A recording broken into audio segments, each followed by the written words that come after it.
అందరికీ నమస్కారం అండి. నా పేరు డాక్టర్ దాసోజు పద్మావతి. సమూహ సభ్యులందరికీ, ప్రధాన వక్త శ్రీ కస్తూరి మురళీకృష్ణ గారికి, నవల రాద్దాన్ రండి సమూహ సారథి శ్రీ మేకా రవీంద్ర గారికి ఈ సాయం సమయ నమస్సులు. ఈ రోజు మనం నవల రాద్దాం రండి కార్యక్రమం 5వ భాగాన్ని నిర్వహించుకుంటున్నాం. ఆన్లైన్ వేదికగా ఈ సమావేశం నిర్వహించబడుతుంది. పోయిన వారం ప్రముఖ నవలా రచయిత్రి శ్రీమతి గంటి భానుమతి గారు నవలా రచనలో వారి స్వీయ అనుభవాలు మనతో పంచుకోవడం జరిగింది. నవల పెద్ద కాన్వాస్, అనేక పాత్రలు, సంఘటనలు, చక్కటి భాష, భావోద్వేగాలు, ప్రారంభ ముగింపులు చాలా ఆసక్తికరంగా ఉండాలని చెప్పడం జరిగింది. నిరంతర అధ్యయనం, మన చుట్టూ ఉన్న అంశాలు తీసుకొని మన దృష్టికోణం నుంచి వాటిని పరిశోధనాత్మకంగా చూసి పాఠకులకు తెలియని విషయాలు చెప్పినట్లయితే చాలా ఉత్సాహవంతంగా ఉంటుంది. ఆ నవల 4 కాలాల పాటు నిలుస్తుంది. చాలా ఇన్ఫర్మేటివ్ గా ఉండాలి నవల అనేది వారు చెప్పడం జరిగింది. వారు 20కి పైగా రచనలు చేశారు. వారి అనుభవాలు పోయినసారి మనకు చాలా ప్రత్యేకమైన అంశంగా చెప్పుకోవచ్చు. ఇప్పటి వరకు 12 మంది మన నవల రాద్దాం రండి కార్యక్రమంలో నవలలు ప్రారంభించారు. మనం వారు రాసినవన్నీ ఆ వివిధ అంశాలకు సంబంధించినవి ఉన్నాయి. వాటిని సార్ గమనిస్తున్నామని కూడా చెప్పారు. పోయినసారి కస్తూరి మురళీకృష్ణ గారు చెప్పినట్లు మనం రాసినవి, మేడం గారు చెప్పినవి, మనం అధ్యయనం చేసినవి పోల్చి చూసుకొని మనల్ని మనం ఎడిట్ చేసుకుంటూ జస్టిఫై చేసుకుంటూ ముందు ముందు రచనలు సాగించాలని, ఎన్నిసార్లు అయినా వాటిని మారుస్తూ మారుస్తూ మంచిగా వచ్చే వరకు మనమే ఫైనల్ జడ్జిమెంట్ దానికి ఇచ్చుకోవాలని చెప్పిన విధానం మనందరికీ స్ఫూర్తిదాయకం. దాన్ని మరి మనం గుర్తుపెట్టుకోవాలి. ఈ రోజు కూడా సార్ మరొక సర్ప్రైజ్ ఉందని చెప్పారు. అదేంటో మరి వేచి చూద్దాం మనం. ఈనాటి కార్యక్రమంలో మేకా రవీంద్ర సార్ 2 మాటలు ఏమైనా మాట్లాడతారా, ముగింపులో మాట్లాడతారా? మీ ఇష్టం. ఇప్పుడు ఏం లేదమ్మా, ఇప్పుడు కానివ్వండి. అలాగే అలాగే. శ్రీ కస్తూరి మురళీకృష్ణ గారు ఈ కార్యక్రమాన్ని ప్రారంభించవలసిందిగా ఆహ్వానిస్తున్నాం సార్. నమస్కారం. అందరికీ నమస్కారం. మన కార్యక్రమము కేవలం మన గ్రూప్ సభ్యులకే కాక ఇతర రచయితలకు, ఔత్సాహికులకు కూడా వినిపిస్తోంది. అందరికీ వినిపిస్తుంది సార్, స్పష్టంగా వినిపిస్తుంది. ప్రభావతి గారు, మీరు మ్యూట్ చేసుకోవాలి. ఓకే సార్, మ్యూట్ చేసుకోవాలి. సో మిగతా వారిని కూడా, రచయితల్ని, ఇతర సమూహేతర ఔత్సాహిక రచయితల్ని కూడా ఆకర్షిస్తుంది. దీని గురించి చర్చలు కూడా జరుగుతున్నాయి. సో మనం ఏం చెప్పాము, ఎలా చేస్తున్నాం అనే దాని పట్ల అందరూ చాలా ఆసక్తికరంగా ఉన్నారు. అండ్ వీలైనంత త్వరగా మన దగ్గర ఆరంభించిన నవలల్ని పూర్తి చేసి ప్రచురించాలని నాకు కూడా ఉత్సాహంగా ఉంది. అండ్ ఇవాళ కూడా మీకు లాస్ట్ వీక్ చెప్పినట్టు ఒక సర్ప్రైజ్ ఉంది. ప్రభావతి గారు, మీరు ఇంకా మ్యూట్ చేసుకోలేదు, చేసుకున్నారు కదా, రైట్. సో ఒక సర్ప్రైజ్ ఉంది. ఏంటంటే ఇవాళ మరొక రచయిత మీ ముందు తన రచనానుభవాల్ని పంచుకుంటారు. అయితే ఈ రచయిత మామూలు రచయిత కాదు. ఇప్పుడు మనము గంటి భానుమతి గారి రచనలు ఒక ఎత్తు అయితే, ఒకవైపు ఉంటే, ఇప్పుడు ఇవాళ మనకు వచ్చి తన అనుభవాల్ని ఎవరైతే మనతో పంచుకుంటారో ఆ రచయిత మహా ఎత్తు అనమాట. ఎలాగంటే ఒకసారి రాసిన టాపిక్లో ఆయన మరో నవల రాయరు. అండ్ ఎవ్వరూ సాధ్యం కాదు, అనూహ్యము అనుకున్నటువంటి రచనలు ఆయన చేస్తారు. ఎలాగంటే అసలు చదివిన తర్వాత ఆశ్చర్యపోతాం, ఇంత మటుకు ఇంతకాలం ఇలాంటి అంశం ఆధారంగా ఎవరూ రచనలు చేయలేదేంటి అని. ఉదాహరణకి మా సంచికలోనే ఒక సీరియల్ వేశాం మేము. అది జమ్మూ కాశ్మీర్ మనందరికీ తెలుసు, సెన్సిటివ్ ఏరియా. అటువైపు పాకిస్తాన్, ఒక అడుగు అటు వేస్తే పాకిస్తాన్, ఒక అడుగు ఇటు వేస్తే భారత్. సరిహద్దు రేఖలు కూడా సరిగా లేనప్పుడు ఆ సరిహద్దు ప్రాంతాల్లో ఎవరైతే ఇల్లు కట్టుకుని అక్కడ నివసిస్తున్నారో వాళ్ళకి దినదిన గండం, నూరేళ్ల ఆయుష్. అనుక్షణం ప్రాణానికి ప్రమాదం. ఎప్పుడు పాకిస్తాన్ నుంచి షెల్లింగ్ వస్తుందో తెలియదు, ఎప్పుడు వాళ్ళ ఊళ్ళు నాశనం అవుతాయో తెలియదు. అటువంటి వాళ్ళ జీవనాన్ని ఆయన తన నవల్లో ప్రదర్శించారు. చాలా అనూహ్యమైనటువంటి విషయం అనమాట. ఇంత మటుకు ఎవరు ప్రదర్శించలేదు. ముఖ్యంగా తెలుగు నవలలకి కాశ్మీర్ అనేది ఎక్కడో ఒక రిమోట్ ఏరియా. అటువంటిది ఆయన ఈ అంశాన్ని ఆధారంగా తీసుకుని ఎంతో పరిశోధించి, మనం ఫస్ట్ దానిలో చెప్పుకున్నాం, మనం బోర్డుని పరిశోధించి బోర్డుని మెటీరియల్ సేకరిస్తాము. కానీ ఆ మెటీరియల్ని ఆసక్తికరంగా ఎంతవరకు ప్రదర్శించాలి అనేది ఆయన రచన చూసి తెలుసుకోవచ్చు. ఇంకొక రచన ఉంది ఆయనది, ఎలా ఉంటుంది దీని గురించి గంటి భానుమతి గారు కూడా ప్రస్తావించారు. ఎయిడ్స్కి సంబంధించి వాళ్ళ మానసిక ఆందోళనను, ఆ ఎయిడ్స్ వ్యాధి గురించి ఎడ్యుకేటివ్ రీతిలో రాస్తారు. ఇంకొక నవల ఎలా ఉంటుందంటే, మతాంతర వివాహం చేసుకున్న వారి పిల్లలు, వారి వివాహ సమస్య. మనం నార్మల్గా ఒక ప్రేమ వివాహం చేసుకున్న తర్వాత they lived happily ever after అని నవల ముగించేస్తాము. కానీ సమస్య ఎక్కడ వస్తుంది? వివాహం తర్వాత వాళ్ళిద్దరు అడ్జస్ట్ అవ్వటము, చుట్టుపక్కల వాళ్ళ పరిస్థితులు, ప్రవర్తనలు, ఇవి కూడా ఆయన కథల రూపంలో రాశారు, రాణి గారి కథలని. సో ఆ తర్వాత వాళ్ళ పెళ్ళిళ్ళకి వచ్చేటప్పటికి ఎలాంటి సమస్యలు వస్తాయి. ఇలా ఒకసారి టచ్ చేసిన టాపిక్. ఇంకోటి, రిజర్వ్ ఫారెస్ట్లో పులుల్ని వేటాడటం, పులుల గురించి అనూహ్యం అనమాట, ఒకదానికి సంబంధం లేదు. కానీ ప్రతిదానిలో మానవత్వం అనేది ఒక అంతర్లీనంగా ఉండేటువంటి రచనలు చేస్తారు. వారు చాలా అద్భుతమైన రచనలు చేశారు. సాహిత్య అకాడమీ అవార్డు వచ్చింది వారి రచనలకి, వారి నవలకి. సో ఇవాళ అలాంటి రచయిత మన ముందు తన అనుభవాలు పంచుకోవడానికి వచ్చారు. మిస్ అయిన వాళ్ళు తర్వాత వీడియో చూసుకోవచ్చు. కానీ ఆయన చెప్తున్నప్పుడు ప్రత్యక్షంగా లైవ్లో వినటం అనే ఒక అనుభవము మనకి మాత్రమే స్పెషల్. ఇది సయ్యద్ సలీం గారు. సో ఈరోజు మనతో ఉన్నారు సయ్యద్ సలీం గారు.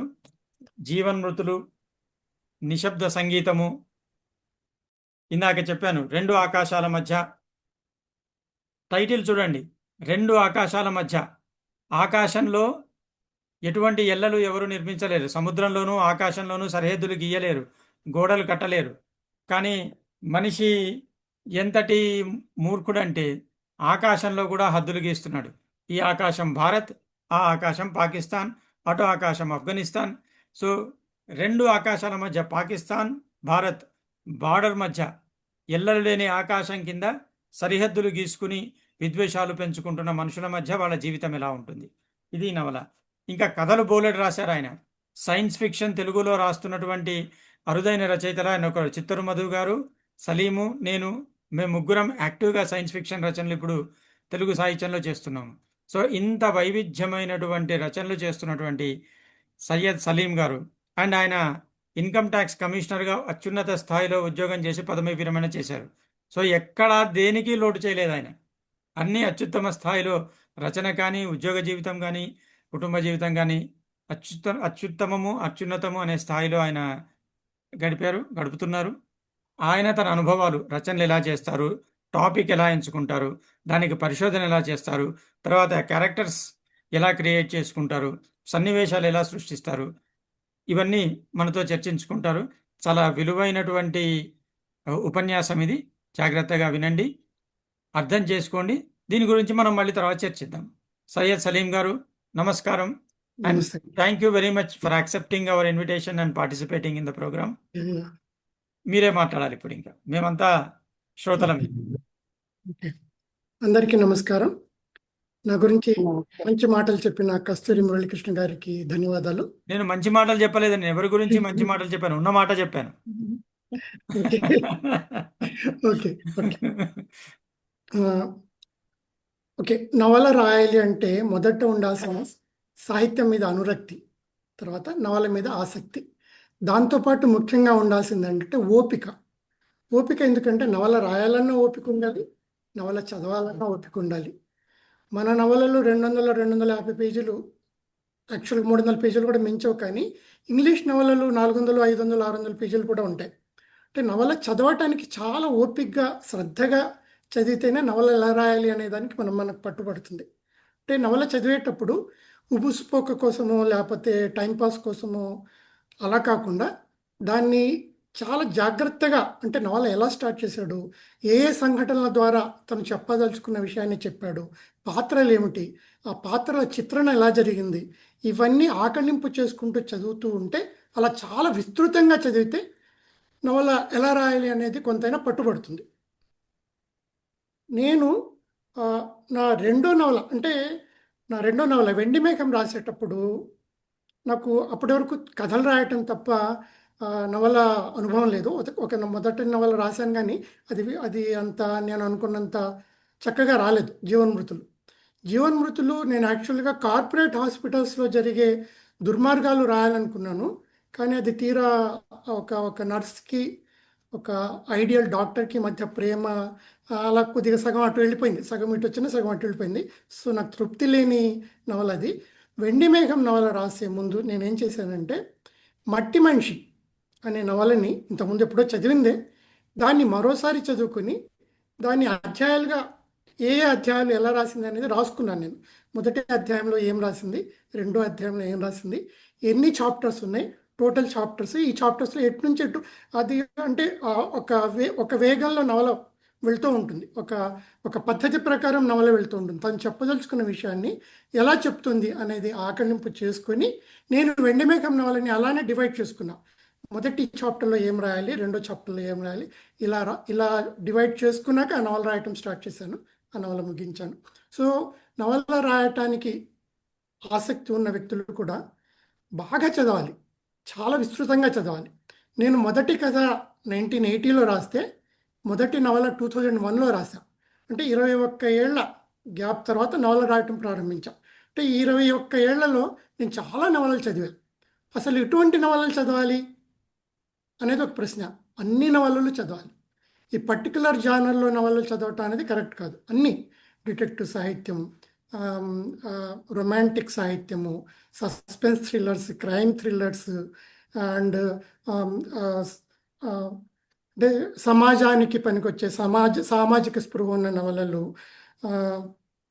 ఇటువంటి అన్నీ చదవాలి. అన్నీ చదువుతూ ఇంకొకటి, ఈ మధ్య కొంతమంది 100 గొప్ప నవలలు అనేది ఒక లిస్ట్ ఇస్తుంటారు. అవే నవలలు చదవాలి, అవే గొప్ప నవలలు కాదు, అన్ని నవలలు చదవాలి. నవల బాగాలేదు అని ఎవరైనా చెప్పినా కూడా ఆ నవల కూడా చదవాలి. ఎందుకు చదవాలి అంటే మీకు అర్థం కావాలి అది ఎందుకు బాగాలేదు, నిజంగానే బాగాలేదా, బాగాలేకపోతే ఎందుకు బాగాలేదు అని మీకు తెలిసినప్పుడు నవల ఇలా రాయకూడదు అనేది మీకు అర్థమవుతుంది. అందుకని అన్ని రకాల నవలలు చదువుతూ వెళ్ళాలి, వాటిని అర్థం చేసుకుంటూ వెళ్ళాలి. అప్పుడే నవల ఇలా రాస్తే బాగుంటుంది, లేకపోతే ఇలా రాస్తే బాగుండదు అనే కాన్సెప్ట్ మీకు అర్థమవుతుంది. నవలలో ఇప్పుడు ఫస్ట్ నవల ఎలా రాయాలి అనేది తెలిసాక ఎటువంటి టాపిక్ తీసుకొని నవల రాయాలి అనేది మనకు వచ్చే ప్రశ్న. నేను ఫస్ట్ అటు వెళ్ళి తర్వాత వెనక్కి వస్తాను. టాపిక్ ఎలాంటి టాపిక్ సెలెక్ట్ చేసుకోవాలి, టాపిక్స్ ఎక్కడి నుంచి వస్తాయి? మొదట మనము న్యూస్ పేపర్ చదవటము, వార్తలు వింటూ ఉండటము, చాలా సమాజాన్ని ఓపెన్ మైండ్తో చూస్తూ ఉండటం, అర్థం చేసుకుంటూ ఉండటం వల్ల మనకు చాలా విషయాలు, చాలా టాపిక్స్ తెలుస్తాయి. ఎన్ని టాపిక్స్ తెలిసినా దేని మీద రాయాలి అంటే మనకి ఏ టాపిక్ మీద ఆసక్తి కలుగుతుందో ఆ టాపిక్ని తీసుకుని నవల రాయాలి. నవల ఎలా రాయాలి? మనకు ఆసక్తి కలిగిన టాపిక్ తీసుకున్నాం కాబట్టి అది చదివే పాఠకుడికి కూడా ఆసక్తి కలిగేలా నవల రాయటం జరగాలి.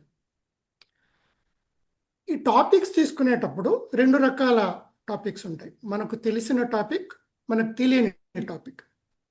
సో తెలిసిన టాపిక్లో ఎలా రాయాలి, తెలియని టాపిక్లో ఎలా రాయాలి అనేది మనం తర్వాత చర్చిద్దాం.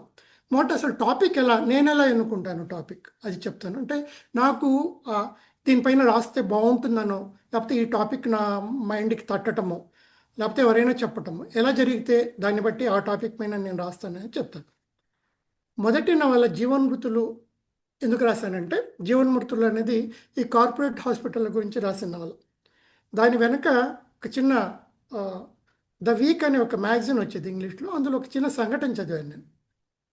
అదేంటంటే యాక్చువల్గా జరిగిన సంఘటన. ఒక ఓల్డ్ ఉమెన్ తనకి ఏదో రుగ్మత వస్తే ఒక కార్పొరేట్ హాస్పిటల్లో జాయిన్ అయింది. అది తగ్గించడానికి ఆవిడకి మందులు ఇచ్చారు. దానివల్ల సైడ్ ఎఫెక్ట్స్ వేరే వచ్చినాయి. ఆ సైడ్ ఎఫెక్ట్స్ తగ్గించడానికి వేరే మందులు ఇచ్చారు.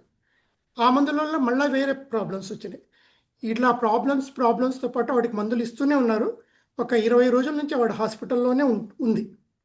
అప్పుడు ఇది యాక్చువల్గా జరిగిన సంఘటన.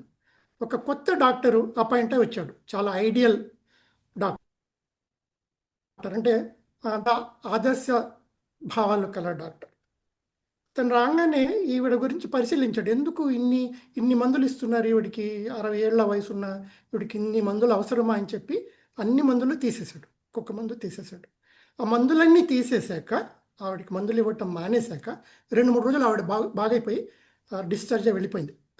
ఇది అంటే వీళ్ళు ఎందుకు కార్పొరేట్ హాస్పిటల్ అంటే ఎన్ని డేస్ ఆ హాస్పిటల్లో ఉంటే వాళ్ళకి అన్ని డబ్బులు వస్తాయి. అప్పుడు నేను ఈ కార్పొరేట్ హాస్పిటల్ గురించి రాస్తే బాగుంటుందని జీవన్మృతుల నవల స్టార్ట్ చేశాను. ఇది నాకు సంతృప్తి కలగలేదు అని ఇందాక చెప్పాను కదా, దానికి కారణం చెప్తా. అప్పుడు నేను విజయవాడలో జాబ్ చేస్తున్నాను. ఆంధ్రజ్యోతిలో ఈ నవల సీరియల్గా వచ్చింది. అప్పుడు ఆ ఎడిటర్ గారు దయతో ఎవరి వారం ఏ వారానికి ఆ వారం మీరు పంపొచ్చండి అన్నారు. అదే నేను చాలా తప్పు చేశాను. మొదటి నవల కానీ ఒక 2-3 నవలల వరకు ఒకళ్ళు ఇప్పుడు అటువంటి అవకాశం లేదు, అటువంటి పత్రికలు కూడా లేవు. ఒకవేళ అటువంటి అవకాశం వచ్చినా ఈ తప్పు ఎప్పుడూ చేయకండి. మొత్తం నవల రాయండి. మొత్తం నవల రాసి 2-3 సార్లు దాన్ని చదివి సరిదిద్దుకొని ఎటువంటి సంఘటనలు అవసరం లేని సంఘటనలు తీసేసి, అవసరం లేని డైలాగ్స్ తీసేసి దాన్ని ఎడిట్ చేసుకుని అప్పుడు మాత్రమే ప్రింటింగ్ కానీ పత్రిక కానీ పంపండి. నేను చేసిన తప్పు మీరు చేయకండి. రెండో నవల వెండి మేఘం, ఇందాక చెప్పాను కదా, తెలిసిన టాపిక్ తెలియని టాపిక్. ఈ వెండి మేఘం నవల కోస్టల్ ఆంధ్రాలో ఉన్న ముస్లింల జీవిత చిత్రణ. ఈ నవల ఇది నాకు తెలిసిన జీవితం. నా చుట్టూ ఉన్న నా బంధువులు, తర్వాత నేను, నా ఫ్యామిలీ. సో ఇది రాయటం, ఈ టాపిక్ ఎందుకు తీసుకున్నానంటే దాని గురించి రాయాల్సిన అవసరం ఉంది కాబట్టి. అంటే ముస్లిం జీవితం, ఆ ముస్లిం జీవితంతో పాటు దూదేకుల జీవితం, ఈ రెండు కలిపి రాశా. దూదేకుల్ని ముస్లింలు కొద్దిగా దూరం పెడతారు, అంటే తక్కువ కులం వాళ్ళగా చూస్తారు. అలా ఎందుకు చూస్తారు, దానికి కారణాలు ఏంటి అనేది వివరించాల్సిన అవసరం ఉందనిపించి వెండి మేఘం రాశా. సో ఈ టాపిక్ ఎందుకు తట్టిందో చెప్తాను. గుర్రపు డెక్క, యాక్చువల్గా గుర్రపు డెక్క నవలలో నేను రాసింది చెంచుల జీవిత చిత్రణ. చెంచుల జీవితం ఎలా ఉంటుంది, వాళ్ళ సాంస్కృతిక నేపథ్యం ఏంటి, వాళ్ళు అడవితో ఎలా మమేకమై ఉంటారు, అడవి జంతువుల్ని వాళ్ళ బంధువులు ఎలా తలుచుకొని అక్కడ జీవనం సాగిస్తారు, వాళ్ళని ప్రభుత్వం బయటికి తీసుకొచ్చి వాళ్ళకు ఇళ్ళు కట్టించి మంచి జీవితం ఇవ్వాలనుకుంటున్నారు, వాళ్ళు ఎందుకు రాకూడదు అనుకుంటున్నారు, వాళ్ళు అడవిలోనే ఉండాలనుకుంటున్నారు, ఎందుకు అలా అనుకుంటున్నారు అనేది ఆ నవల యాక్చువల్గా. కానీ నేను దీన్ని ప్రారంభించింది ఈ ఉద్దేశంతో కాదు. నవల రాస్తున్నప్పుడు మనం ఒక నవల టాపిక్ అనుకుని రాస్తున్నప్పుడు మధ్యలో వేరే ఐడియాస్ వస్తాయి. అలా వేరే ఐడియాస్ వచ్చినప్పుడు ఆ నవల మార్గం మారిపోతుంది. ఒక్కోసారి మంచి మార్గంలోకి పోయే అవకాశం కూడా ఉంది. అలా మారిపోయిన నవల గుర్రపు డెక్క. దీనికి నేను స్టార్ట్ ఎందుకు చేశానంటే, ఎలా చేశానంటే, నాకు ఒక హిస్టరీ ప్రొఫెసర్ ఫ్రెండ్ ఉన్నాడు, క్లాస్మేట్. అతను ఒకసారి నాకు ఒక విషయం గురించి చెప్పాడు. డాక్టర్ హైని అని ఒక జర్నలిస్ట్ ఉన్నాడు. అతను హిస్టరీ రాసే అతను హిస్టారికల్ అతను ఏం రాశాడంటే, ఆ రాసింది చదువుతాను, నేను రాసి పెట్టుకున్నాను.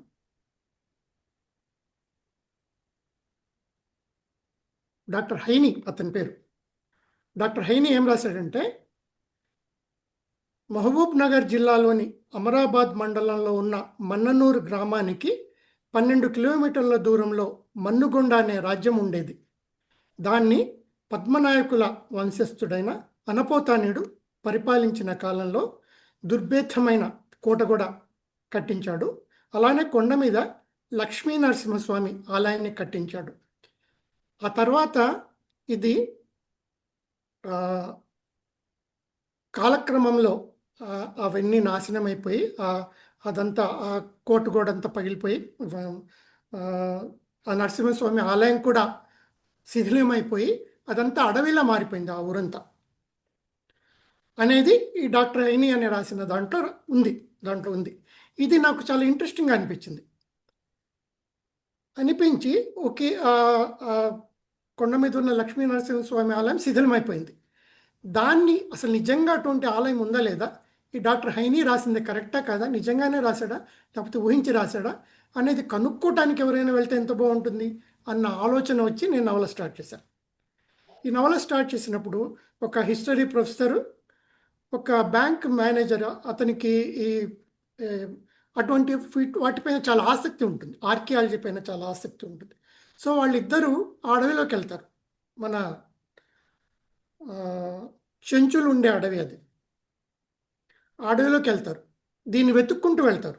ఆ శిథిలమైన కోట గోడలు ఏమైనా కనిపిస్తాయా, ఈ లక్ష్మీనరసింహస్వామి టెంపుల్ ఏమైనా కనిపిస్తుందా అని వెతుక్కుంటూ వెళ్తారు. నేను రాసిన మొదటి చాప్టర్ అది. అలా వెతుక్కుంటూ వెళ్తున్నప్పుడు వాళ్ళకి అడవిలో ఎదురైన కొన్ని ప్రమాదాలు, వాటిని ఎలా ఎదుర్కొన్నారు, ఇలాంటివి రాస్తూ వెళ్ళాను. అప్పుడు నాకేమనిపించింది, ఈ అడవిలో ఎవరో ఒకరు కనిపించాలి కదా, అడవిలో నివసించే జాతుల వాళ్ళు కనిపించాలి కదా. అప్పుడు నాకు ఈ చెంచుల ఐడియా వచ్చింది. వీళ్ళు ఆ కొండ మీద ఉన్న దేవాలయానికి పైకి వెళ్ళినప్పుడు ఈ చెంచు యువకుడు కనిపించటం, అతను వీళ్ళని తమ చెంచు పెంటకి తీసుకెళ్ళటం, అక్కడ వాళ్ళ జీవన విధానాలు ఎలా ఉంటాయో వీళ్ళు చూడటం, ఇటువంటివన్నీ రాసుకుంటూ వచ్చాను. తర్వాత నవల అలా మారిపోయింది, టాపిక్ అలా వచ్చింది నాకు. తర్వాత కాలుతున్న పూలతోట నవల. కాలుతున్న పూలతోట నవల అందరూ అనుకుంటారు ఎయిడ్స్కి సంబంధించి రాశాను అనుకుంటారు. ఎయిడ్స్ వచ్చిన పేషెంట్స్ ఎలా ఉంటారు, దాని లక్షణాలు ఏంటి, హెచ్ఐవి. కాదు. మొదటి ఉద్దేశం ఏంటంటే భయం అనేది ఎలా ఉంటుంది అనేది ఈ నవల్లో నేను రాయాలనుకున్నాను. దానికి ఇన్స్పిరేషన్ ఏమొచ్చింది, సమరం అనే డాక్టర్ గారు ఒకసారి, అతను ఈ ప్రశ్నలకు సమాధానాలు ఇస్తుంటారు పత్రికల్లో, పత్రికలకి సెక్స్ అండ్ సైకాలజీ అనే టాపిక్ ఉంటుంది. అందులో ఒక చోట ఏం రాశాడంటే, ఎయిడ్స్ వచ్చినప్పుడు కలిగే ప్రమాదం కంటే ఎయిడ్స్ ఉందేమో అన్న భయం అనేది మరింత ప్రమాదకరము అని రాశాడు. ఇది నేను ఈ నవల ఎన్నుకోవటానికి కారణం. దీని వెనక ఇంకొక పిట్ట కథ కూడా ఈ నవల టాపిక్ ఎన్నుకోవటానికి నన్ను ప్రేరేపించింది. అదేంటంటే, ఒక స్వామీజీ ఒక పల్లెటూరికి వెళ్తాడు. ఆ పల్లెటూరి వాళ్ళు అతన్ని చాలా గౌరవించి చాలా బాగా చూస్తారు. చూసినప్పుడు ఆ స్వామీజీ ఆ ఊరి నుంచి అన్ని మర్యాదలు అనుభవించాక, అన్ని సేవలు అనుభవించాక, అతను ఆ ఊరి నుంచి వెళ్తూ ఆ పల్లెటూరు వాళ్ళకు ఒక మాట చెప్తాడు. మీ ఊరికి మహమ్మారి రాబోతుంది, ఆ మహమ్మారి ఇప్పుడే పొలిమేర దాటబోతుంది, వచ్చినప్పుడు దాదాపు 10 మంది మీలో చనిపోతారు మీ పల్లెటూరులో, జాగ్రత్తగా ఉండండి అని అతను వెళ్ళిపోతాడు. వెళ్ళిపోయి మిగతా పల్లెటూళ్ళు, మిగతా గ్రామాలు అంతా దేశ సంచారం చేశాక కొన్ని నెలల తర్వాత మళ్ళీ అదే గ్రామానికి తిరిగి వస్తాడు. తిరిగి వచ్చినప్పుడు అతనికి ఏం తెలుస్తుందంటే, ఈ మహమ్మారి వల్ల దాదాపు 200 మంది చనిపోయారని తెలుస్తుంది. అతనికి కోపం వస్తుంది. 10 మందే కదా చనిపోవాలి, 10 మందినే కదా మహమ్మారి చంపాలి, 200 మంది ఎందుకు చనిపోయారు, చాలా తప్పు చేసింది ఆ మహమ్మారి అని చెప్పి ఆవిడని వెతుక్కుంటూ వెళ్తారు. నేను అనుకుంటా అది మసూచి అమ్మవారు అనుకుంటాను, సరిగ్గా గుర్తులేదు. వెతుక్కుంటూ వెళ్తాడు. వెళ్ళినప్పుడు ఆ మసూచి అమ్మవారు వేరే గ్రామంలో తన ప్రతాపం చూపిస్తూ ఉంటుంది. ఆ అమ్మవారిని నిలదీస్తాడు.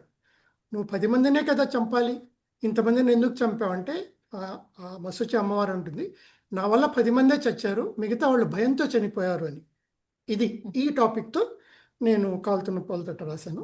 అందులో అది కూడా రాశాను. ఎయిడ్స్ వల్ల, భయం వల్ల ఎంతమంది బాధపడతారు, ఎంతమంది సూసైడ్స్ చేసుకున్నారు అంతా రాశాను. ఇప్పుడు ఓన్లీ టాపిక్ ఎలా సెలెక్ట్ చేసుకున్నాను అనేది చెప్తున్నాను మీకు.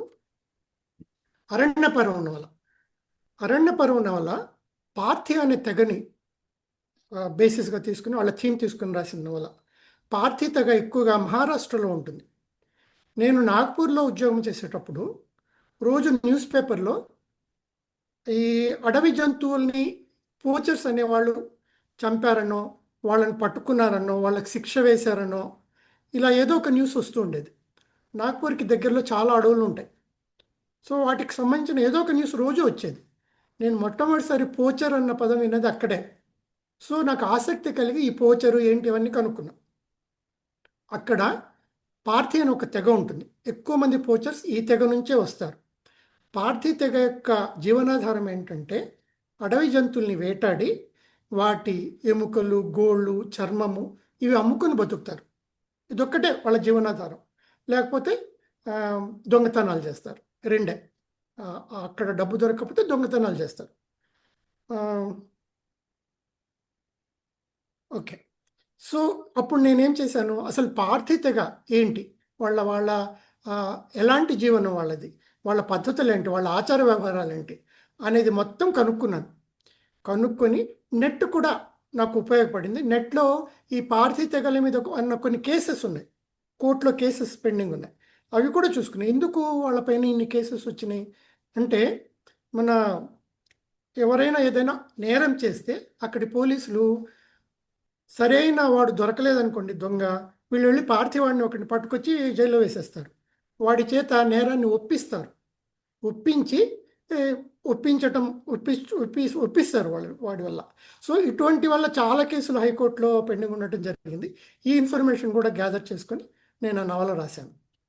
అక్కడ మెయిన్గా రాసింది ఏంటంటే, ఒక పార్థీ తెగకు సంబంధించిన గుంజన్ అనే వ్యక్తికి, యువకుడికి, ఒక పులికి మధ్య జరిగిన సంఘర్షణ ఆ నవల్లో రాస్తూ, దాంతోపాటు ఈ పార్థీ తెగ ఆచార వ్యవహారాలు, వాళ్ళు పడుతున్న కష్టాలు, పోలీసులు వాళ్ళని ఎలా హింస పెడతారు, వాళ్ళని చేయని నేరానికి ఎలా బలి చేస్తారు, ఇవన్నీ ఆ నవల్లో రాశారు. దూది పింజలు అనే నవల ఒక ముస్లిం అమ్మాయిని, అంటే 100% ముస్లిం. ఎందుకన్నాను 100% ముస్లిం? దూదేకుల్ని ఆధా ముసల్మాన్ అంటారు, సగం ముస్లిం. దూదేకుల్ని సగం ముస్లిం అంటారు, 50% ముస్లిం. సో 100% ముస్లిం అయిన ఒక అమ్మాయిని దూదేకుల అబ్బాయి పెళ్లి చేసుకుంటే వాళ్ళు ఎటువంటి కష్టాలు పడతారు, తర్వాత ఎన్ని కష్టాలు అనుభవిస్తారు అనేది ఈ నవల టాపిక్. దీన్ని ఎందుకు ఎన్నుకున్నాను ఈ టాపిక్ని చెప్తాను. నేను ఇంతకుముందు ఒకసారి తలాక్ అనే దానిపైన ఒక కథ రాశాను. ఇప్పుడు చాలామందికి తెలుసు, ఇంతకుముందు తలాక్ 3 సార్లు తలాక్ తలాక్ తలాక్ అంటాం అనేది చాలామందికి తెలియకపోవచ్చు. ఇప్పుడు దాన్ని బ్యాన్ చేశారు కాబట్టి ఇప్పుడు చాలామందికి తెలుసు తలాక్ తలాక్ తలాక్ అనేది ఒకేసారి 3 సార్లు ఒకే టైంలో 3 సార్లు చెప్పి విడాకులు ఇవ్వడానికి వీలేదు. 3 ఏళ్ళు జైలు శిక్ష అలా చేస్తే. ఓకే, చాలామందికి తెలియని విషయం ఏంటంటే, తలాక్తో పాటు ఖులా అనేది కూడా ఒకటి ఉంటుంది. ఇది చాలామందికి తెలియదు, ముస్లిమ్స్ కూడా చాలామందికి తెలియదు. మా కోస్టల్ ఆంధ్రాలో అయితే ముస్లిమ్స్ ఈ ఖురాను ఇవన్నీ చదవరు. అమ్మాయిలు కూడా ఇప్పుడు తగ్గిపోయారు చదవటం. ఇంతకుముందు అమ్మాయిల చేత ఖురాన్ చదివించేవాళ్ళు, ఇప్పుడు అందరూ చదువులకు వెళ్ళిపోతున్నారు. సో మాకెవరికి ఈ ముస్లిం పద్ధతులు, హదీస్లో ఏం రాసి ఉంది, హదీస్లో ఏమేమి రాసి ఉంటే దాన్ని ఎలా ఫాలో అవుతున్నారు, ఇవన్నీ మనకు తెలియదు, మాకు తెలియదు. మాకే తెలియకపోతే హిందువులకు తెలిసే అవకాశం లేదు కదా. అందుకని ఈ ఖులా అనేది ఎలా అనేది రాయాలనుకుని ఈ నవల రాశారు, దూది పింజల నవల్లో. అంటే ఒక 100% ముస్లిం, పక్కా ముస్లిం అమ్మాయిని ఒక దూదేకుల అబ్బాయి పెళ్లి చేసుకుంటే తర్వాత ఇతను దూదేకులని తెలిసి ఆ అమ్మాయి ఖులా చెప్తుంది. ఖులా అనేది చాలా చాలా ప్రత్యేకంగా ఉంటుంది. తలాక్లో 3 సార్లు తలాక్ తలాక్ తలాక్ అనేస్తే అది రాంబాణం లాంటిది, దానికి తిరుగులేదు, మళ్ళీ వెనక్కి తీసుకోవడానికి లేదు. వాడు పశ్చాత్తాపడినా బాధపడినా, తాగి ఉండి ఆ తాగుడు మైకంలో తలాక్ తలాక్ చెప్పినా దానికి వెనక్కి తీసుకోవడానికి లేదు. ఖులాలో ఏంటంటే, ఆ అమ్మాయి ఖులా చెప్తుంది, నాకు నువ్వు హస్బెండ్గా వద్దు, నేను నీ భార్యగా ఉన్నాను అని ఖులా చెప్పాక దాన్ని ఆ హస్బెండ్ యాక్సెప్ట్ చేయాలి. ఇది ఇక్కడ ఉన్న మెలిక. ఆ హస్బెండ్ యాక్సెప్ట్ చేయకపోతే ఖులా అనేది దీంట్లోకి రాదు. కానీ ఇక్కడ ఇంకొక మెలిక కూడా ఉంది.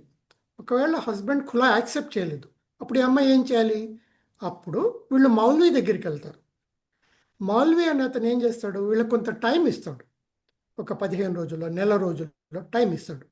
ఈ టైం లోపల ఈ అమ్మాయి మళ్ళా వద్దు, నా హస్బెండ్తో నేనే ఉంటాను, నాకు ఖులా వద్దు అనుకుంటే వెనక్కి వెళ్ళి హస్బెండ్తో ఉండిపోవచ్చు. లేదు, ఆ హస్బెండ్ ఓకే నేను యాక్సెప్ట్ చేస్తున్నాను ఖులా అని ఖులా ఇచ్చేయచ్చు.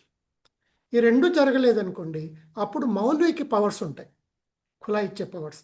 ఇవి చాలామందికి తెలియదు కాబట్టి ఈ నవల్లో అవన్నీ ఎక్స్ప్లెయిన్ చేశాను. అలా ఎక్స్ప్లెయిన్ చేయటం కోసమే ఈ టాపిక్ని ఎన్నుకున్నాం. పడగనీడ అని ఒక నవల రాశా. ఇది కార్పొరేట్ కాలేజెస్, కార్పొరేట్ హాస్పిటల్స్లో పిల్లలు ఎంత హింసపడతారు అనేదాన్ని పడగనీడ నవల్లో రాశాను. దీన్ని ఎందుకు రాశాను అంటే, ఇది నా స్వానుభవం. మా అమ్మాయిని నేను విజయవాడలో కార్పొరేట్ హాస్టల్లో జాయిన్ చేశాను. చాలా సఫర్ అయింది మా అమ్మాయి, చాలా. అవే అనుభవాల్ని తీసుకొని మా అమ్మాయి రూమ్మేట్ వీళ్ళని అడిగి తెలుసుకొని వాళ్ళ అనుభవాలు తీసుకొని ఈ పడగనీడ అనే నవల రాశాను. తర్వాత అనూహ్య పెళ్ళి ఎందుకు రాశాను, ఆ టాపిక్ ఎందుకు తీసుకున్నాను అంటే, ఇది కూడా నా అనుభవాలే. నేను ఒక హిందూ అమ్మాయిని పెళ్లి చేసుకున్నా. నేను రిలీజియన్ని నమ్మను, నాకు ముస్లిం ఇది లేదు, నేను కులాలు మతాలు నమ్మను. కానీ నా భార్య పక్కా హిందూ, తను రోజు పూజ చేస్తుంది, 2 పూట్ల పూజ చేస్తే కానీ మంచినీళ్ళు ముట్టదు. సో మా ఇంట్లో అంతా హిందూ సిస్టమే ఉంటుంది. మా ఇంట్లో పూజ గది ఉంటుంది, అన్ని దేవతా విగ్రహాలు ఉంటాయి. తర్వాత మా అమ్మాయిల పేర్లు హిందూ పేర్లే, నీహారిక, మధులిక. మా అల్లుళ్ళు కూడా హిందువులే, మనవాళ్ళు కూడా హిందూ పేర్లే. కానీ మా మొదటి పెద్దమ్మాయికి పెళ్లి చేయాల్సి వచ్చినప్పుడు నేను చాలా ప్రాబ్లమ్స్ని ఫేస్ చేశాను. ఎందుకు? నేను ముస్లిం, నా వైఫ్ బ్రాహ్మణ్, రెండు ఆపోజిట్ మతాలు. సో సంబంధాలు ఏవి వెతుక్కొని రాలేదు. మేము ఎన్ని సంబంధాల కోసం మేము అడగటానికి వెళ్ళినా అవమానాలు పడ్డాం తప్ప ఎవరు లేదండి మేము పెళ్లి చేసుకుంటాం అనలేదు. ఈ అనుభవాల్ని నేను అనూహ్య పెళ్లి టాపిక్లో రాయటం కోసం ఈ టాపిక్ని ఎన్నుకున్నా. ఇప్పుడంతా మనం టాపిక్ గురించి మాట్లాడుకుంటాం. తర్వాత గర్భగుడి అనే ఒక నవల రాశా. ఈ నవల టాపిక్ ఎందుకు ఎన్నుకున్నాను అంటే, తెలంగాణలో చాలా పల్లెటూర్లలో అనవసరంగా గర్భసంచిని తీసేస్తున్నారు డాక్టర్లు. ఇదొక మాఫియా. ఎందుకు? దానివల్ల బోల్ డబ్బులు వస్తాయి. ఒక ఉమెన్ పిల్లలు పుట్టాక ఏ చిన్న రుగ్మతతో వెళ్ళిన డాక్టర్ దగ్గరికి, లేడీ డాక్టర్ దగ్గరికి, కడుపు నొప్పనో లేకపోతే మెన్షస్లో ఏదో ప్రాబ్లం ఉందని వెళ్ళినా, ఎలాగో నీకు పిల్లలు పుట్టేశారు, ఇప్పుడు మెన్షస్తో నీకు సంబంధం అవసరం లేదు, గర్భసంచి తీసేస్తే నీకు ఆరోగ్యం బాగుంటుందని తీసేస్తున్నారు. కొన్ని పల్లెటూర్లలో 90% ఆఫ్ ద విమెన్ గర్భసంచి లేకుండా తిరుగుతున్నారు మన తెలంగాణలో. దీన్ని ఇద్దరు డాక్టర్లు దానిపైన బాగా పరిశోధన చేశారు. దాన్ని నేను కథాంశంగా తీసుకొని ఈ నవల రాయటం జరిగింది. తర్వాత లోపలి విధ్వంసం. ఇది కరోనా ప్రబలంగా ఉన్నప్పుడు మానవత్వం ఎలా చనిపోయింది, బంధుత్వాలు ఎలా పాడైపోయినాయి, ఎలా పగిలిపోయినాయి, బంధుత్వాలన్నీ ఎలా గాజు ముక్కలు పగిలిపోయినట్టు ఎలా పగిలిపోయినాయి, అనుబంధాలు, ఆత్మీయతలు ఎలా పాడైపోయినాయి అనే దాన్ని టాపిక్గా తీసుకుని లోపలి విధ్వంసాన్ని రాశాను. ఎందుకు రాశాను అంటే, కొన్నిసార్లు ఒక రచయిత కొన్నిటిని రికార్డ్ చేయాల్సిన అవసరం ఉంది. ఎబోలా అని ఒక డిసీజ్ ఉంది, చాలా భయంకరమైన డిసీజ్. ఇది వైరల్ డిసీజ్. ఇది ఆఫ్రికాలో ప్రబలినప్పుడు కొన్ని వేల మంది ఆఫ్రికన్స్ చనిపోయారు. ఎబోలా వ్యాధి సోకినప్పుడు దానికి మందులు లేవు. ఎబోలా వ్యాధికి మనిషిలో ఉన్న నవరంధ్రాలలోంచి రక్తం కారి మనిషి చచ్చిపోతాడు. చాలా దారుణమైన చావు అది. దీన్ని చాలామంది writers, American writers, English writers చాలామంది ఈ ఎబోలా అనే టాపిక్ని తీసుకుని నవలలు రాశారు. ఎందుకు? దాన్ని రికార్డ్ చేయాలి కాబట్టి. నేను కూడా కరోనాని రికార్డ్ చేయాలి కాబట్టి లోపలి విధ్వంసాన్ని నవల రాశాను. ఇప్పుడంతా మనము టాపిక్ని ఎలా ఎన్నుకుంటాను, ఇలా ఈ కారణంలో నేను ఈ టాపిక్ గురించి రాస్తే బాగుంటుంది అనేవి ఎన్నుకున్నాను. ఓకే, ఇప్పుడు నవల ఎలా రాయాలి? ఏ నవలైనా మొదట మనం చెప్పాలనుకున్న విషయం ఏంటో ఫస్ట్ డిసైడ్ చేసుకుని మనం ఏది రాయాలనుకుంటున్నాం, మన టాపిక్ ఏంటి, దేని గురించి చెప్పాలనుకుంటున్నాం. దాని తర్వాత దాన్ని సంఘటనలుగా డివైడ్ చేసుకోవాలి. ఇప్పుడు కథలో ఒక సంఘటన, రెండు సంఘటనలు ఉంటాయి, కానీ నవలలో చాలా విస్తృతమైన క్యాన్వాస్, చాలా సంఘటనలు ఉంటాయి. సో ఏ సంఘటన తర్వాత ఏ సంఘటన రాయాలి, ఎన్ని అవసరమైన సంఘటనలు, ఎన్ని అవసరమైన డైలాగ్స్, ఇవి మనం మొదట అనుకొని నవల మొదలు పెట్టడం మంచిది. తర్వాత పేర్లు. నేను ఏ నవల రాసినా 38 ఇప్పుడు వరకు 38 నవలలు రాసా. 38వ నవలలు కూడా మొదటి పేజీలో నేను ఫస్ట్ టైటిల్ ఏమనుకుంటున్నా అది రాసి, 2-3 టైటిల్స్ ఉంటే 2-3 టైటిల్స్ రాసుకుంటా. తర్వాత ఏదో ఒక టైటిల్ అందు నుంచి డిసైడ్ చేయడానికి దాని కింద పేర్లు రాసుకుంటా. ఏ పేరు ఆ పేరు, వయసు ఎంత అనుకుంటున్నాను ఆ వయసు, తర్వాత క్యారెక్టర్, ఆ పేరున్న వ్యక్తి మెయిన్ క్యారెక్టర్ నేనేమనుకుంటా అంటే స్వభావం, ఆ వ్యక్తిత్వం ఏమనుకుంటా. దాని తర్వాత ఇంకొక పేరు, ఆ పేరు ఈ పైన రాసిన పేరుకి ఏంటి సంబంధం, హస్బెండ్, ప్రియుడు, అలా. సో అవన్నీ రాసుకుంటా. ఎందుకంటే అండి నవల రాసేటప్పుడు కొన్ని రోజుల గ్యాప్ వస్తుంది, 2 నెలలు 3 నెలలు అలా రాసినప్పుడు మొదట 2-3 సంఘటనలు 2-3 చాప్టర్స్ రాశాక చివరి చాప్టర్స్కి వెళ్ళేటప్పుడు పేర్లు మర్చిపోతాం మనం. ఒక పేరుకి ఇంకొక పేరు రాసే అవకాశం ఉంటుంది. అందుకని నేను మొదటి పేజీలోనే రాసుకునే చూసుకుంటా. ఓకే, ఈ పేరు కదా, ఈ పేరు అంటే నాకు డౌట్ వచ్చినప్పుడు ఆ పేరు చూసుకుని మళ్ళీ ఆ పేరు రాస్తా. తర్వాత సంఘటనలు కూడా ఎంత అవసరమో అంతే సంఘటన రాయాలి. ఇప్పుడు మనకు ఒక సంఘటన రాయాలనుకోండి, దాన్ని ఒక పేజీలో రాయొచ్చు, 10 పేజీల్లో రాయొచ్చు. ఒకే సంఘటనని మనము చాలా పేజీల్లో కూడా రాయొచ్చు. అలా రాస్తూ పోతే నవల దెబ్బతింటుంది. ఎంత అవసరమో అంతే రాయాలి. అది కూడా ఈ రచయితకు ఒక అవగాహన ఉండాలి. సంభాషణలు కూడా, ఇప్పుడు ఒక ప్రేమికులు సరస్సు ఒడ్డున కూర్చొని మాట్లాడుకుంటున్నారు, 1 గంట మాట్లాడుకున్నారు. ఈ గంట ఏం మాట్లాడుకున్నారని మనం సంభాషణ రూపంలో రాస్తే అది 10, 20 పేజీలు, 30 పేజీలు వచ్చేస్తుంది. అవన్నీ రాయకూడదు. ఎంత అవసరమో అంతే రాయాలి. కొన్నాళ్ళ క్రితం నేను తెలుగు యూనివర్సిటీ ఈ నవలల పోటీకి సాహితీ అవార్డు పోటీకి, నవలల పోటీకి జడ్జిగా ఉన్నాను. ఒక 4-5 ఇయర్స్ జడ్జిగా ఉన్నాను. అప్పుడు నాకు నవల ఫైనల్కి వచ్చింది. అది ఎలా ఫైనల్కి వచ్చిందో నాకు తెలియదు. పేరున్న రచయితే అతను ఆ నవల చదువుతుంటే అండి, మీరు ఒక అమ్మాయి ఒక అబ్బాయి మాట్లాడుకుంటుంటారు. ఆ సంభాషణలు అలా వెళ్ళిపోతుంటాయి, పేజీలు పేజీలు పేజీలు పేజీలు పేజీలు పేజీలు వెళ్ళిపోతాయి. నాకు అర్థం కాలేదు, ఎన్ని పేజీలు ఇలా అంటే వాళ్ళు నిజంగానే మాట్లాడుకోవచ్చు, ప్రాక్టికల్గా అన్ని మాటలు మాట్లాడుకుని ఉండొచ్చు, కానీ నవలలో అది రాయకూడదు. అది కూడా దృష్టిలో పెట్టుకోవాలి. నెక్స్ట్ నవలలు కూడా సంభాషణలు కూడా చాలా అర్థవంతంగా, చాలా అందంగా కూడా ఉండేలా రాయాలి. అంటే ఆ చదివేవాడికి అబ్బా ఎంత బాగుంది ఈ డైలాగ్ అనిపించేలా రాయాలి. అంటే సినిమా డైలాగ్స్లో అలాంటివి కాదు, అనుభూతి ప్రధానమైన, చాలా భావప్రధానమైన, భావపూర్వకమైన, చాలా అందమైన పదాలతో సంభాషణ రాసి చదివేటప్పుడు వాళ్ళు చక్కటి అనుభూతికి లోనవుతారు. నేను మరణకాంక్ష నవల రాసేటప్పుడు, అంటే నా నవల మళ్ళీ ఎలా రాయాలి దాంట్లోకి వచ్చాను నేను. ఈ ఇంగ్లీష్ నవలలో ప్రొలాగ్, ఎపిలాగ్ అని ఉంటాయి. వాళ్ళు ఎక్కువగా ప్రొలాగ్ రాస్తారు. నవల స్టార్ట్ చేసే ముందు కొంత ఒక సంఘటన రాసి తర్వాత మెయిన్ నవలలోకి వెళ్తారు. ఇదొక పద్ధతి. నేను మరణకాంక్షలో ఈ పద్ధతి ఫాలో అయినా. అందులో మరణకాంక్ష అనేది మెర్సీ కిల్లింగ్కి సంబంధించిన నవల. మెర్సీ కిల్లింగ్ మన దేశానికి అవసరమా కాదా అనేది ఈ నవలలో నేను చర్చించాను. అన్ని కోణాల నుంచి చర్చించాను. అంటే మెడికల్ యాంగిల్లో, మన పొలిటికల్ యాంగిల్లో, ఎథికల్ యాంగిల్లో, సోషల్ యాంగిల్లో, తర్వాత ఈ అంటే మన కోర్ట్స్ ఏమంటాయి దాని గురించి ఆ యాంగిల్లో, ఇలా అన్ని రకాలుగా దాని గురించి చర్చించా. ఇందులో ప్రొలాగ్ ఏం రాశానంటే, ఒక స్కూల్ వదిలేస్తారు, చిన్నపిల్లల స్కూల్, 10 ఏళ్ల పిల్లలందరూ బయటకు వచ్చేస్తారు. వాళ్ళు వెళ్తూ ఉంటే దారిలో వాళ్ళకు ఒక పావురము సగం రెక్క తెగిపోయి ఉంటుంది. దాని ఒక రెక్క తెగిపోయి ఉండి కనిపిస్తుంది. దాని ఒక పిల్లి తింటూ ఉంటుంది. అప్పుడు దాన్ని తరిమేస్తారు, పిల్లి పారిపోతుంది. కానీ ఆ పావురం ఏదైతే ఉందో అది చావు బతుకుల్లో ఉంటుంది. మిగతా పిల్లలందరూ ఈ రక్తం ఇదంతా చూసి భయపడి దూరంగా జరిగిపోతే, ఒక పిల్లవాడు దాన్ని 2 కాళ్ళు పట్టుకుని ఒక రాయికేసి గట్టిగా కొట్టి చంపేస్తాడు. ఎందుకు అలా చేస్తాడు అంటే, వాడి నాయనమ్మ ఒకసారి చెప్పి ఉంటుంది, ఎప్పటికైనా మరణం అనేది తప్పదు, కానీ అందులో అనాయాస మరణం అనేది చాలా అదృష్టం ఉంటే కానీ అది అందరికీ లభించదు. అంటే క్విక్గా చచ్చిపోవాలి. ఈ రోగాలతోనో కష్టాలతోనో బాధపడుతూ అలా చావకూడదు.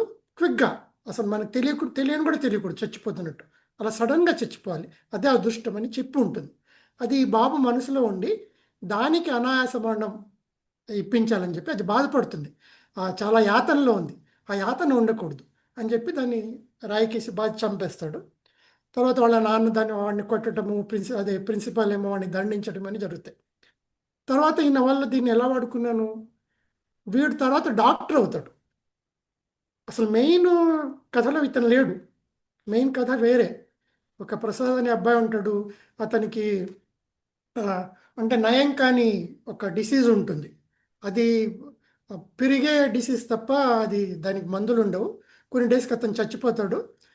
అతను మెర్సీ కిల్లింగ్ కావాలని గవర్నమెంట్కి అర్జీ పెట్టుకుంటాడు. ఇది కథ. గవర్నమెంట్ దాన్ని రిజెక్ట్ చేస్తుంది. మస్కులర్ డిస్ట్రఫీ ఆ డిసీజ్ పేరు. ఈ మస్కులర్ డిస్ట్రఫీ అనేది ఈ కండరాల క్షీణించే వ్యాధి. అది ఏజ్ పెరిగే కొద్దీ ఆ వ్యాధి కూడా పెరిగి అన్ని రకాల ఆర్గాన్స్ దెబ్బతిని చచ్చిపోతాడు మనిషి. ఎక్కడ వాడుకున్నాను, ఒక హాస్పిటల్లో ఈ ఫస్ట్ ప్రొలాగ్లో రాసిన అబ్బాయి డాక్టర్ అవుతాడు. ఈ డాక్టర్ అయి అక్కడ కూడా హాస్పిటల్లో మెర్సీ కిల్లింగ్ని చేస్తుంటాడు. అంటే చివరి దశలో ఉన్న పేషెంట్స్, చావటానికి చివరి దశలో ఇంకొక 10 రోజుల్లో చచ్చిపోతాడు, ఆ 15 రోజుల్లో చచ్చిపోతాడు, లైక్ క్యాన్సర్ పేషెంట్స్. అటువంటి దశలో ఉన్న పేషెంట్స్ని అతను నైట్ వెళ్ళి చంపేస్తాడు. ఆక్సిజన్ ఏదో తీసేయటమో లేకపోతే ఏదో ఒకటి చేసి చంపేస్తుంటాడు. చివరికి దొరికిపోతాడు ఒకతనికి. అది okay, that's a different story. కానీ ఈ నవల రాసే విధానంలో ఇదొక విధానం. ప్రొలాగ్ రాసి తర్వాత దాని నుంచి నవలకి. ఓకే, యాక్చువల్గా ఈ మెలో డ్రామా అంటే నాటకీయత. కొన్ని నవలల్లో నాటకీయత అవసరం వస్తుంది, ఎందుకంటే చదివే వ్యక్తికి అది భావస్ఫూరకంగా ఉంటుంది, అది హృదయానికి హత్తుకుంటుంది. సో నేను కొన్ని నవల్లో నాటకీయతను కూడా చూపించాను. మెలో డ్రామా కాలుతున్న పూల తోటలో అంటే హెచ్ఐవి గురించి రాసిన నవలలో నాగమణి అనే ఆవిడ కూలి పని చేస్తూ ఉంటుంది. ఆవిడ హస్బెండ్ లారీ డ్రైవర్గా పనిచేస్తుంటాడు. అతను హెచ్ఐవితో చనిపోతాడు. హెచ్ఐవితో కదా, ఎయిడ్స్తో చనిపోతాడు. అందరికీ తెలిసిపోతుంది అతను ఎయిడ్స్తో చచ్చిపోయాడని. అందరూ భయపడిపోతారు. ఎవరి ఇళ్ళలో వాళ్ళు దూరి తలుపులు వేసుకుంటారు. ఎవరు రారు, ఆ శవాన్ని పూడ్చిపెట్టడానికి రారు. మున్సిపాలిటీ వాళ్ళు కూడా రారు. అప్పుడు ఈ అమ్మాయి ఏం చేస్తుంది, ఈ నాగమణి అనే అతని భార్య ఒక కార్పెట్ కాదు, ఒక దుప్పట్లో తన భర్త శవాన్ని చుట్టి భుజం మీద వేసుకొని, ఆవిడకు బాబు ఉంటాడు, ఆ బాబుని ఒక చేత్తో పట్టుకొని ఇంకొక చేత్తో పలుగు పార పట్టుకొని చాలా దూరం నడుచుకుంటూ వెళ్తుంది. చాలా దూరం నడుచుకుంటూ వెళ్ళి, అంటే ఏ శ్మశానంలో కూడా ఒప్పుకోరు ఇతన్ని పూడ్చిపెట్టడానికి. చాలా దూరం ఎక్కడికో వెళ్ళి అక్కడ తవ్వి అంటే వీటిని పూడ్చిపెట్టడానికి తవ్వి అందులో అతని భర్తని పెట్టి మట్టి పూడ్చి, ఆ మట్టి అంతా పూడ్చాక దాన్ని గట్టిపరచడానికి పైన తొక్కుతారు. అలా తొక్కుతున్నప్పుడు ఆ అమ్మాయికి ఏడుపు వస్తుంది. అప్పుడు దానిపైన పడి ఏడుస్తుంది అమ్మాయి, గుండె పగిలేలా ఏడుస్తుంది అని రాశాను. ఇదంతా నాటకీయత. ఎవరో ఒకరు వచ్చారు, హెల్ప్ చేశారు అంటే ఈ నాటకీయత ఉండదు. ఎవరు రారు, ఈ అమ్మాయి ఒక్కతే ఇలా మోసుకుంటూ వెళ్ళింది, తనే గుంట తవ్వింది, సమాధి తవ్వింది, పూడ్చిపెట్టింది అంటే ఒక నాటకీయత, ఒక ఇంట్రెస్ట్, సింపతి కూడా పెరుగుతుంది, అమ్మాయి పైన సింపతి పెరుగుతుంది. అలా నేను మెలో డ్రామా రాసిన ఒక సంఘటన ఏంటంటే అరణ్య పర్వం వల్ల. అరణ్య పర్వంలో ఇందాక చెప్పాను, ఈ పార్థి తెగ వాళ్ళు జంతువుల్ని చంపి వాటిని అమ్మి, ఆ చర్మాల్ని అమ్మి బతుకుతుంటారు. ఈ మెలో డ్రామాటిక్గా ఎలా రాశానంటే, ఈ పార్థి తెగలో ఒక 10 మంది వేటకెళ్తుంటారు. ఒకతనికి ఒక బాబు ఉంటాడు, 10 ఏళ్ల బాబు. అతనికి చాలా ఇంట్రెస్ట్. నేను కూడా వస్తాను వేటకంటే. అరే నువ్వు చిన్నపిల్లాడివి అంటే, లేదు నాన్న నాకు చాలా ఇంట్రెస్ట్ ఉంది, వస్తానంటాడు. 10 ఏళ్ల పిల్లవాడు. వాడే ఈ నవల్ల హీరో. వాడి పేరు గుంజన్. అతనికి ఈ గొడ్డలితో చెట్లు నరకట్టం మీదంతా అతను చాలా అలవాటు. చెట్లు కొట్టి ఇంటికి తెస్తుంటాడు వంట చెరుకు కోసము. సో ఆ గొడ్డల్ని తీసుకుని ఈ పిల్లవాడు వాళ్ళతో పాటు వెళ్తాడు. ఈ 10 మందితో కలిసి వెళ్తాడు. వీళ్ళు ఏం చేస్తారు, పులి ఎలా వస్తుందో దాని పాదముద్రలు ఎక్కడున్నాయో ముందే చూసుకుంటారు. ఒక రాత్రి వెళ్ళి అడవిలో చాలా మృదువుగా ఉన్న మట్టిని పరుస్తారు. అది వెళ్ళే దారి, ఈ దారిలో వెళ్ళొచ్చు అన్న దీనిలో పరుస్తారు. ఆ రెండో రోజు వచ్చి చూసినప్పుడు దాని పాదముద్రలు కనిపిస్తాయి. ఆ పాదముద్రల్ని బట్టి అది ఎటువంటి పులి, ఆడపులి, మగపులి, దాని వయసు ఎంత ఉంటుంది, ఇవన్నీ వాళ్ళకు లేకపోతే అది పులి ముద్రలు కాకుండా ఇంకో జంతువు ముద్రల, వాళ్ళు చాలా నిష్ణాతులు. ఆ పాదముద్రలు చూసి చెప్పగలరు వాళ్ళకు అలా అనుభవంతో వచ్చేసి ఉంటుంది. ఆ తర్వాత ఏం చేస్తారు, ఈ పులిని చంపడానికి వాళ్ళు రాత్రుళ్ళు ఆ చెట్లపైకి ఎక్కి కూర్చుంటారు. కూర్చొని ఒక మేకని ఒక చెట్టుకు కట్టేస్తారు. దాంతోపాటు కొన్ని ఐరన్ క్లాప్స్ ఉంటాయి ఈ పులుల్ని బంధించడానికి. పులి కాలు అందులో పడంగానే అది పట్టేసుకుంటుంది కాల్ని. అది ఇంకా పులి తప్పించుకోవడానికి వీలు ఉండదు.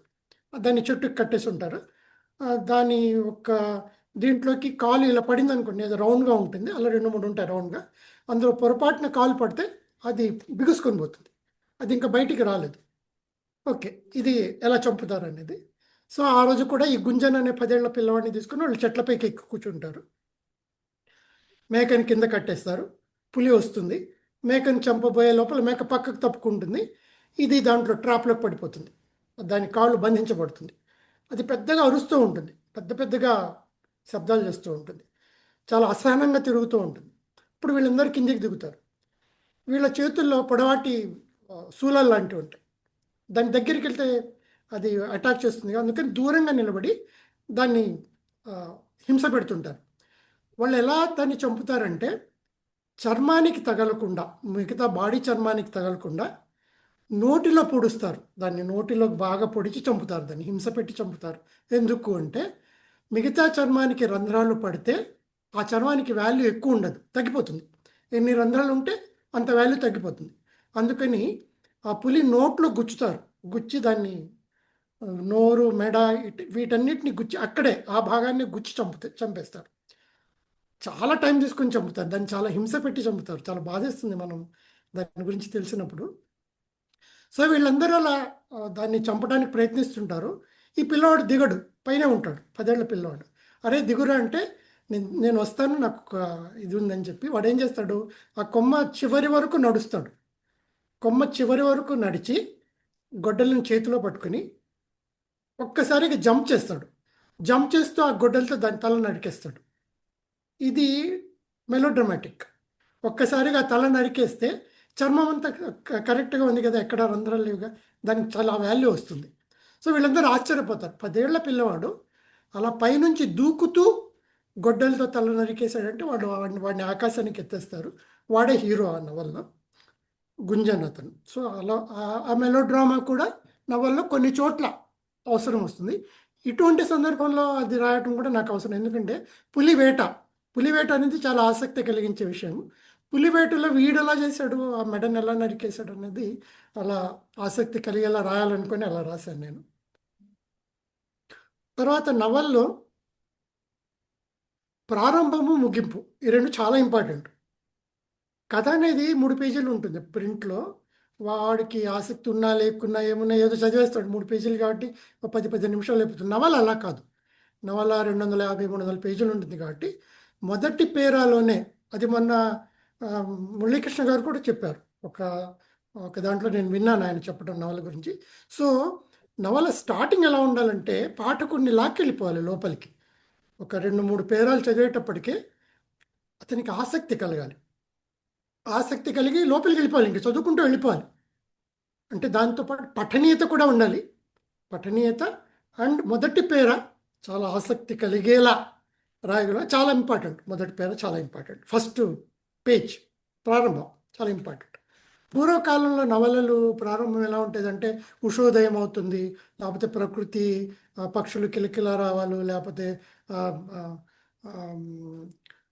దేవుడి పూజ వినిపిస్తుంది, పూజ చేస్తుంటే వినిపిస్తుంది, గుడిలో గంటలు మోగుతుంది, ఇలా ఉండేది. ఇప్పుడు అలా లేదండి.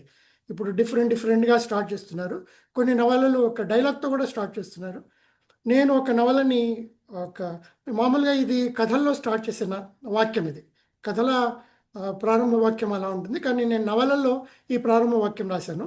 బాబిగాడికి జ్వరం, ఇది నవల ప్రారంభం. ఈ నవల రివ్యూ చేసేటప్పుడు కొంతమంది అన్నారు కూడా, నవల ప్రారంభం జనరల్గా ఇలా చేయరు, కానీ ఈ రచయిత దాన్ని కొత్తగా బాబిగాడికి జ్వరం అనే దీంతో ప్రారంభించాడు అనేది. ముగింపు ఎలా ఉండాలంటే నవల మొత్తం చదువుకుంటూ పోతాడు పాఠకుడు. ముగింపు డెఫినెట్గా గుర్తుండిపోయేలా రాయాలి మనం. అంటే వాడిని వెంటాడాలి. ఆ పాఠకుడిని ముగింపు అనేది వెంటాడేలా ఉంటేనే అది చాలా కాలం గుర్తుండిపోతుంది. సో ముగింపు చాలా ముఖ్యం. నేను అలాంటి మరణకాంక్ష అనే నవల్లో ముగింపు అలా చేశాను. చాలామంది దాన్ని ప్రశంసించారు. మరణకాంక్ష నవల్లో మెర్సికెళ్ళి, ఈ ప్రసాద్ అనే అతను మస్కులర్ డిస్ట్రఫీతో బాధపడుతుంటాడు. హైకోర్టుకి అప్లై చేస్తారు మెర్సీ కిల్లింగ్ కావాలని. హైకోర్టు రిజెక్ట్ చేస్తుంది. హైకోర్టు రిజెక్ట్ చేయడానికి అమ్మాయి పేరు మర్చిపోయి ఒక లాయర్ ఆర్గ్యూ చేస్తుంది. ఎందుకంటే మనకు మెర్సీ కిల్లింగ్ పనికిరాదు, మన దేశానికి ఇది కరెక్ట్ కాదు.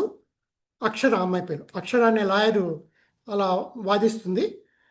వాదించడం వల్ల అక్షర గెలుస్తుంది, వీళ్ళు ఓడిపోతారు కేసు. సో ప్రసాద్ చనిపోతూ ఉంటాడు. ఇంకొక కొన్ని గంటల్లో ప్రసాద్ చనిపోతాడు అన్నప్పుడు ప్రసాద్ వాళ్ళ మదర్ ఏం చేస్తుందంటే వెళ్ళి అక్షరాన్ని పిలుచుకొస్తుంది. ఫస్ట్ అక్షర రాదు. తను ఏమంటుందంటే, నేను ఎందుకు రావాలి, అతను చనిపోనివ్వండి అంటే. అమ్మాయి ఏమంటుందంటే, నా కొడుకు యొక్క చివరి కోరిక అది, డెత్ విష్, మీరు తన ఎదురుగా ఉన్నప్పుడు చివరి శ్వాస తీసుకోవాలని, ప్లీజ్ రండి అంటే అక్షర వస్తుంది.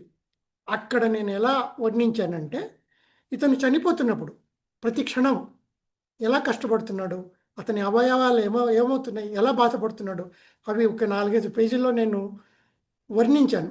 ఆ వర్ణించడం అంటే వర్ణన అంటే చాలా మంచిది. ఈ వర్ణన నెగిటివ్ వర్ణన అంటే అతను ఎంత బాధాకరమైన చావుని, ఎంత అంటే ఘోరమైన చావు, ఎంత ఘోరమైన చావుని అనుభవించి చనిపోయాడు అనేది ఒక 5-6 పేజీల్లో వర్ణించాను.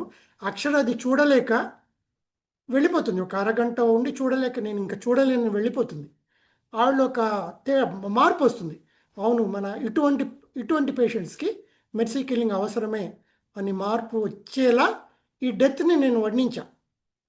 సో అది చాలామంది అడిగారు నన్ను, మీరు ఎలా వర్ణించగలిగారు అలా, మీకు ఎలా ఏదైనా అనుభవంలో అలా చూసారంటే నిజంగానే చూశాను. మా బంధువులో ఒకతను క్యాన్సర్తో చనిపోతుంటే లాస్ట్ మూమెంట్స్లో డాక్టర్ ఏం చెప్పారంటే ఇక ఏం చేసినా బతకడండి అని చెప్పి ఆ, మత్తు ఇంజెక్షన్ ఇచ్చేశారు. ఎలాగో చనిపోతాడు, ఆ బాధ ఏంటో తెలియకుండా చనిపోనివ్వండి అని చెప్పి మత్తు ఇంజెక్షన్ ఇచ్చారు. ఇచ్చాక కూడా అతను ఒక్కొక్క నిమిషానికి ఒక్కొక్క రకమైన బాధపడుతూ, అతనికి బాధ తెలిసి ఉండకపోవచ్చు, కానీ బయట మేము చూసే వాళ్ళకి ఆ శరీరం ఎలా స్పందిస్తుంది అనేది చూశాను నేను. ఒక 2-3 గంటలు అక్కడే ఉండి చూశాను అతను చనిపోయే వరకు. దాన్నే నేను వర్ణించి ఇందులో రాశాను. సో ఆ ఎండింగ్ చాలామందికి నచ్చింది. అది నవ్య వీక్లీలో సీరియల్గా వచ్చినప్పుడు చాలామంది దాన్ని మెచ్చుకున్నారు. కాబట్టి ప్రారంభం ఎంత ముఖ్యమో ముగింపు కూడా అంతే ముఖ్యం. ఓకే, తర్వాత ఇందుకు నేను చెప్పాను 2 రకాల నవలలు ఉంటాయి. తెలిసిన టాపిక్, తెలియని టాపిక్. తెలిసిన టాపిక్కి మనకు అంత కష్టం ఉండదు, దాని గురించి పరిశోధించాల్సింది, ఒక ఇన్ఫర్మేషన్ గ్యాదర్ చేయాల్సిన అవసరం ఉండదు. కానీ తెలియని టాపిక్ అని ఇప్పుడు నేను రాసిన వెండి మేకము, అనూహ్య పెళ్ళి, పడగనీడ, ఇవన్నీ నా అనుభవం నుంచి రాసినాయి కాబట్టి వాటికి ఎక్కువ కష్టపడలా. కానీ నాకు తెలియని టాపిక్ రాసినప్పుడు ఇందాక మురళీకృష్ణ గారు చెప్పారు మొన్నటి స్పీచ్లో, రచయిత అనేవాడు బ్రహ్మ లాంటి వాడు, బ్రహ్మ కంటే గొప్పవాడు అనేది. ఎందుకంటే అన్ని క్యారెక్టర్స్లోకి వెళ్తాడు అతను. అంటే నిజంగా జరిగినప్పుడు నాకు తెలియదు, ఒక టాపిక్ తెలియదు, నేను తెలుసుకొని రాస్తున్నాను. దాని గురించి కొంత ఇన్ఫర్మేషన్ గ్యాదర్ చేసి నెట్లో కొంత చూసి, లేకపోతే కొంత వేరే ఇన్ఫర్మేషన్ కొంతమందిని అడిగి తెలుసుకొని నేను రాసినప్పుడు ఎలా ఉండాలంటే అది యాక్చువల్గా నాకు తెలిసిన టాపిక్, నాకు చాలా అనుభవంలో ఉన్న టాపిక్ అనిపించేలానే రాయాలి. అలా రాయాలంటే మనం దాంట్లో మమేకమైపోయి ఆ పాత్రలోకి మనం పరకాయ ప్రవేశం చేసి, ఇది కూడా మురళీకృష్ణ గారు చెప్పారు, పరకాయ ప్రవేశం చేసి రాయాల్సి ఉంటుంది. అప్పుడే పాఠకుడికి నమ్మకం కలుగుతుంది. ఇదేదో ఎవరినో ఏదో కనుక్కొని రాశాడు అనుకుంటా, లేదు ఇది నిజంగా అనుభవించి అనుభూతి చెంది రాశాడు అనేలా ఒక నవల రచయిత రాయగలిగి ఉండాలి. దానికి ఏంటి, ఫస్ట్ ఏం చేయాలి, లాట్ ఆఫ్ ఇన్ఫర్మేషన్ గ్యాదర్ చేయాలి రకరకాల సోర్సెస్ నుంచి. నేను జీవన్మృతుల్లో నవల రాసేటప్పుడు మత్తు మందు ఎలా ఇస్తారు అనేది ఒక చోట వర్ణించాలనుకున్నా. అప్పుడు ఒక హాస్పిటల్కి వెళ్ళి, అంటే నేను అప్పుడు నాకు తెలిసిన హాస్పిటల్లోకి వెళ్ళి, సార్ మత్తు మందు ఎలా ఇస్తారు నాకు చెప్పండి, చూపించండి అని అతను యాక్చువల్గా చూపించాడు, తీసుకెళ్ళి ఒక ఆపరేషన్ థియేటర్లోకి తీసుకెళ్ళి. సో ఇలా రకరకాల యాంగిల్స్ నుంచి మనం ఇన్ఫర్మేషన్ గ్యాదర్ చేయొచ్చు. ఇప్పుడైతే నెట్ ఉంది, నెట్ని చాలా బాగా వాడుకోవచ్చు మనం. సో అలా చాలా ఇన్ఫర్మేషన్ గ్యాదర్ చేసి రాసిన నవలల గురించి చెప్తా. ఇందాక మురళీకృష్ణ గారు చెప్పినట్టు 2 ఆకాశాల మధ్య, ఇది పాకిస్తాన్కి ఇండియాకి మధ్య ఉన్న బార్డర్లో ఉన్న గ్రామీణ జీవితాల వ్యధల గురించి రాసిన నవల. యాక్చువల్గా బ్రోల్మో, హుందర్మో అనే 2 గ్రామాలు, నేను వాటిని చూడలా, నేను ఎప్పుడు బార్డర్కి వెళ్ళలేదు. కానీ నేను యాక్చువల్గా చూసినట్టే, నాకు వాటి గురించి తెలిసినట్టే, బ్రోల్మో, హుందర్మో అనే గ్రామాలు నాకు తెలిసినట్టే నేను ఆ నవల రాశాను. అది చదివిన వాళ్ళు కూడా అన్నారు, మీకు ఇవన్నీ ఎలా తెలిసినాయి, మీరు ఎలా రాయగలిగారు, వెళ్ళి చూసారా మీరు అని కూడా అడిగారు. సో నేను వాటికి సంబంధించిన చాలా ఇన్ఫర్మేషన్ గ్యాదర్ చేసి, ఈ కొంతమంది స్కూటర్ పైన వెళ్తూ, మోటార్ సైకిల్ పైన వెళ్తూ, వాళ్ళని ఏమంటారో తెలియదు, మన మురళీకృష్ణ గారు చెప్తారు, ఈ ట్రావెల్ చేస్తూ వాటి గురించి వర్ణిస్తూ వెళ్తుంటారండి. ఇక్కడ ఇది ఉంది, తర్వాత ఇది ఉంది అని, ఇక్కడ నుంచి ఇక్కడికి వెళ్ళాలంటే ఏం చేయాలి, అలాంటివి చాలా వీడియోస్ ఉంటాయి మనకు. ఆ వీడియోస్ మనం తీసి చూసినప్పుడు ఒక ప్రాంతం నుంచి ఇంకో ప్రాంతానికి వెళ్తున్నప్పుడు మధ్య మధ్యలో ఏమేమి వస్తాయి, ఆ ప్రాంతంలో జీవన విధానం ఎలా ఉంటుంది, అవన్నీ తెలుస్తుంటాయి. అవన్నీ నోట్ చేసుకోవాలి. తర్వాత ఆ ప్రాంతంలోని ఇంపార్టెంట్ ఇవేంటి, ఇప్పుడు హైదరాబాద్ గురించి రాయాలి. ఇంకోటి చెప్పడం మర్చిపోయాను, నవల్లో ఇంపార్టెంట్ ఏంటంటే స్థలము, కాలము, ఈ 2 కూడా చాలా ఇంపార్టెంట్. ఏ స్థలం గురించి రాస్తున్నారు, ఏ స్థలంలో ఉండి రాస్తున్నారు, ఏ స్థలంలో ఉన్న వ్యక్తుల అనుభవాలు రాస్తున్నారు, అది చాలా ఇంపార్టెంట్. తర్వాత కాలం, ఏ కాలంలో రాస్తున్నారు. 1947 నేను 2 ఆకాశాల మధ్య రాసేటప్పుడు 1947కి ముందున్న సంఘటనలు కొన్ని రాశా. సో అది తప్పకుండా అక్కడ పాఠకుడికి తెలియాలి, ఇది పార్టిషన్కి ముందు ఆ కాలంలో జరిగిన సంఘటనలు అనేది పాఠకుడికి తెలియాలి, లేకపోతే కన్ఫ్యూజన్కి లోన్ అవుతాడు. ఈ మధ్య సినిమాల్లో కూడా అండి 1980లో జరిగిన కథ అని రాస్తున్నారు. సో అది చాలా ఇంపార్టెంట్. సో ఈ రెండు ఆకాశాల మధ్య రాసేటప్పుడు నేను పార్టీషన్కి సంబంధించిన చాలా ఇన్ఫర్మేషన్ గ్యాదర్ చేశా. అప్పుడు జరిగిన ఘోరాలు ఏంటి, ఎన్నెన్ని ఈ మత కలహాలు జరిగినాయి, అందులో ఎన్నెన్ని దుర్మార్గాలు జరిగినాయి, ఇవి కూడా కనుక్కున్నాను. తర్వాత అక్కడ జీవన విధానం ఎలా ఉంటుంది, ఆ యుద్ధం వస్తున్నప్పుడు వాళ్ళు ఏం చేస్తారు, ఎటువంటి జాగ్రత్తలు తీసుకుంటారు, యుద్ధం జరగబోతుంది అని తెలిసినప్పుడు వాళ్ళకి ఎవరైనా వెళ్ళి చెప్తారా యుద్ధం జరగబోతుంది అని, తర్వాత వాళ్ళు ఏమైనా ప్రొటెక్ట్ చేస్తారా అక్కడ సైనికులు ఏమైనా, ఇవన్నీ నేను తెలుసుకొని రాశాను అక్కడ. తర్వాత మౌనరాగం అనే ఒక నవల రాశాను నేను. ఒక డమ్ అండ్ డెఫ్ గర్ల్ తన జీవితాన్ని ఎలా జయించింది అనేది ఈ మౌనరాగం నవల. ఇది చాలామంది రాసుంటారేమో నాకు తెలియదు, డెఫ్ అండ్ డమ్ గర్ల్. ఇందులో కొత్తదనం నేను ప్రవేశపెట్టా. ఒకటి ఏంటంటే, ఈమె డమ్ అండ్ డెఫ్ కానీ మ్యూజిక్ నేర్చుకుంటుంది, మ్యూజిక్ రాగాలు తెలుసుకుంటుంది, పెయింటింగ్ కూడా నేర్చుకుంటుంది. ఈ రాగాల్ని పెయింటింగ్లో చూపించాలి. అంటే ఒక పెయింటింగ్ చూడంగానే ఇది ఫలానా రాగం అని చూసే వ్యక్తికి తెలియాలి. అంటే రాగాలు తెలిసిన వ్యక్తికి ఆ పెయింటింగ్ చూడంగానే ఇది ఫలానా రాగం అంటే, పెయింటింగ్లో రాగాలు పెయింట్ చేయటం, రాగాల్ని పెయింటింగ్లో ధ్వనింపజేయటం. ఇది తెలుసుకోవాలంటే నాకు ఫస్ట్ రాగాల గురించి తెలియాలి. సో నేను ఫస్ట్ రాగాల గురించి తెలుసుకున్నాను, చాలా ఇన్ఫర్మేషన్ గ్యాదర్ చేశాను. అంటే ఈ రాగాల్లో మన దాంట్లో ఒక్కొక్క రాగం వింటున్నప్పుడు మనకు ఒక్కొక్క అనుభూతికి లోనవుతాం. అంటే సూర్యుడు అస్తమిస్తున్నట్టో, సూర్యోదయం జరుగుతున్నట్టో, లేకపోతే చల్లటి గాలి వీస్తున్నట్టో, ఇలా ఒక్కొక్క రాగానికి ఒక్కొక్క అనుభూతి ఉంటుందండి. ఒక్కొక్క రాగానికి ఒక్కొక్క రంగు ఉంటుంది. ఈ రంగు ఈ రాగాన్ని గురించి చెప్తుంది, ఈ రాగాన్ని ప్రస్ఫుటిస్తుంది, ఈ రాగం గురించి చెప్తుంది అని ఉంటుంది. సో ఇవన్నీ నేను రాసుకున్నా, ఏ రంగు ఏ రాగము, తర్వాత ఏ ఏ ఏ రాగము వింటున్నప్పుడు మనకి ఎటువంటి అనుభూతికి లోనవుతాము, ఇవన్నీ రాసుకొని దీని గురించి రాసా. ఆ అమ్మాయి ఎలా పెయింట్ చేసింది, ఆ పెయింటింగ్ చూసినప్పుడు వీళ్ళకి ఎలా గుర్తొచ్చింది అది ఇదే రాగమని. సో ఇది ఒక కొత్తదనాన్ని దాంట్లో రాశాను. దానికి చాలా కష్టపడాల్సి వస్తుంది నేను. అరణ్య పర్వం రాసేటప్పుడు కూడా చాలా ఇన్ఫర్మేషన్ గ్యాదర్ చేశాను. అరణ్య పర్వం ఈ వీళ్ళకు పార్థీ తెగకు సంబంధించినది కాబట్టి, ఈ పార్థీ తెగల వాళ్ళు ఎలా బతుకుతారు ఏంటి, వాళ్ళ జీవన వ్యవహారం ఏంటి, వాళ్ళపైన ఎటువంటి కేసులు ఉన్నాయి, ఆ కేసులు ఎందుకు ఉన్నాయి, ఇవన్నీ నేను ఇన్ఫర్మేషన్ గ్యాదర్ చేశాను. గుర్రపు డెక్క రాస్తున్నప్పుడు చెంచుల జీవన విధానం, నేను యాక్చువల్గా చెంచుపెంటకు వెళ్ళాను. అదృష్టవశాత్తు ఆ చెంచుపెంట పెద్ద మనిషి అంటారు, చెంచుపెంట హెడ్ని, ఆ పెద్ద మనిషి యొక్క కొడుకు గవర్నమెంట్ జాబ్ చేస్తున్నాడు, అతను నాకు తెలిసిన వ్యక్తి. సో అతన్ని అడిగితే అతను పిలిచికెళ్ళాడు చెంచుపెంటకి. నల్లమల్ల అడవులో 19 కిలోమీటర్స్ లోపలికి వెళ్ళాక ఒక చెంచుపెంటకి వెళ్ళాము. అక్కడ వాళ్ళ గుడిసెలు ఎలా ఉంటాయి, వాళ్ళు ఎలా బతుకుతారు, వాళ్ళని నేను అడిగాను ఆ పెద్ద మనిషిని, అసలు మీరు ఎందుకు బయటికి రావట్లేదు, ఇలా ఈ అడవి మృగాల మధ్య ఇటువంటి చోట ఎందుకు ఉంటున్నారు, అక్కడ అన్ని ఈగలు దోమలు, చాలా చాలా భయంకరంగా ఉంటుంది అక్కడ. ఎలా ఉంటుంది అడవి, చాలా అందంగా ఉంటుందండి, కానీ అడవి భయంకరంగా కూడా ఉంటుంది. ఎందుకు ఉంటున్నారు అని అడిగితే అతను చెప్పిన సమాధానం, ఈ అడవి నుంచి మేము బయటికి రామండి, ఈ అడవి మా తల్లి, ఈ అడవి, ఈ చెట్లు మా తల్లుళ్ళు, మేము రాము అని చెప్పినప్పుడు, అలా ఎందుకు అంటున్నాడు ఇది కనుక్కున్నాను నేను. అతని జీవితానుభవం, అతనికి 70-80 ఏళ్ళు ఉంటాయి. అతను చిన్నప్పటి నుంచి అతని అనుభవాలేంటి, అడవిలోనే అతని అనుభవాలని ఇవన్నీ కనుక్కొని రికార్డ్ చేసుకున్నాం.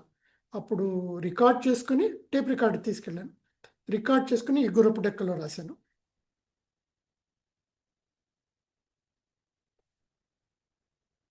తర్వాత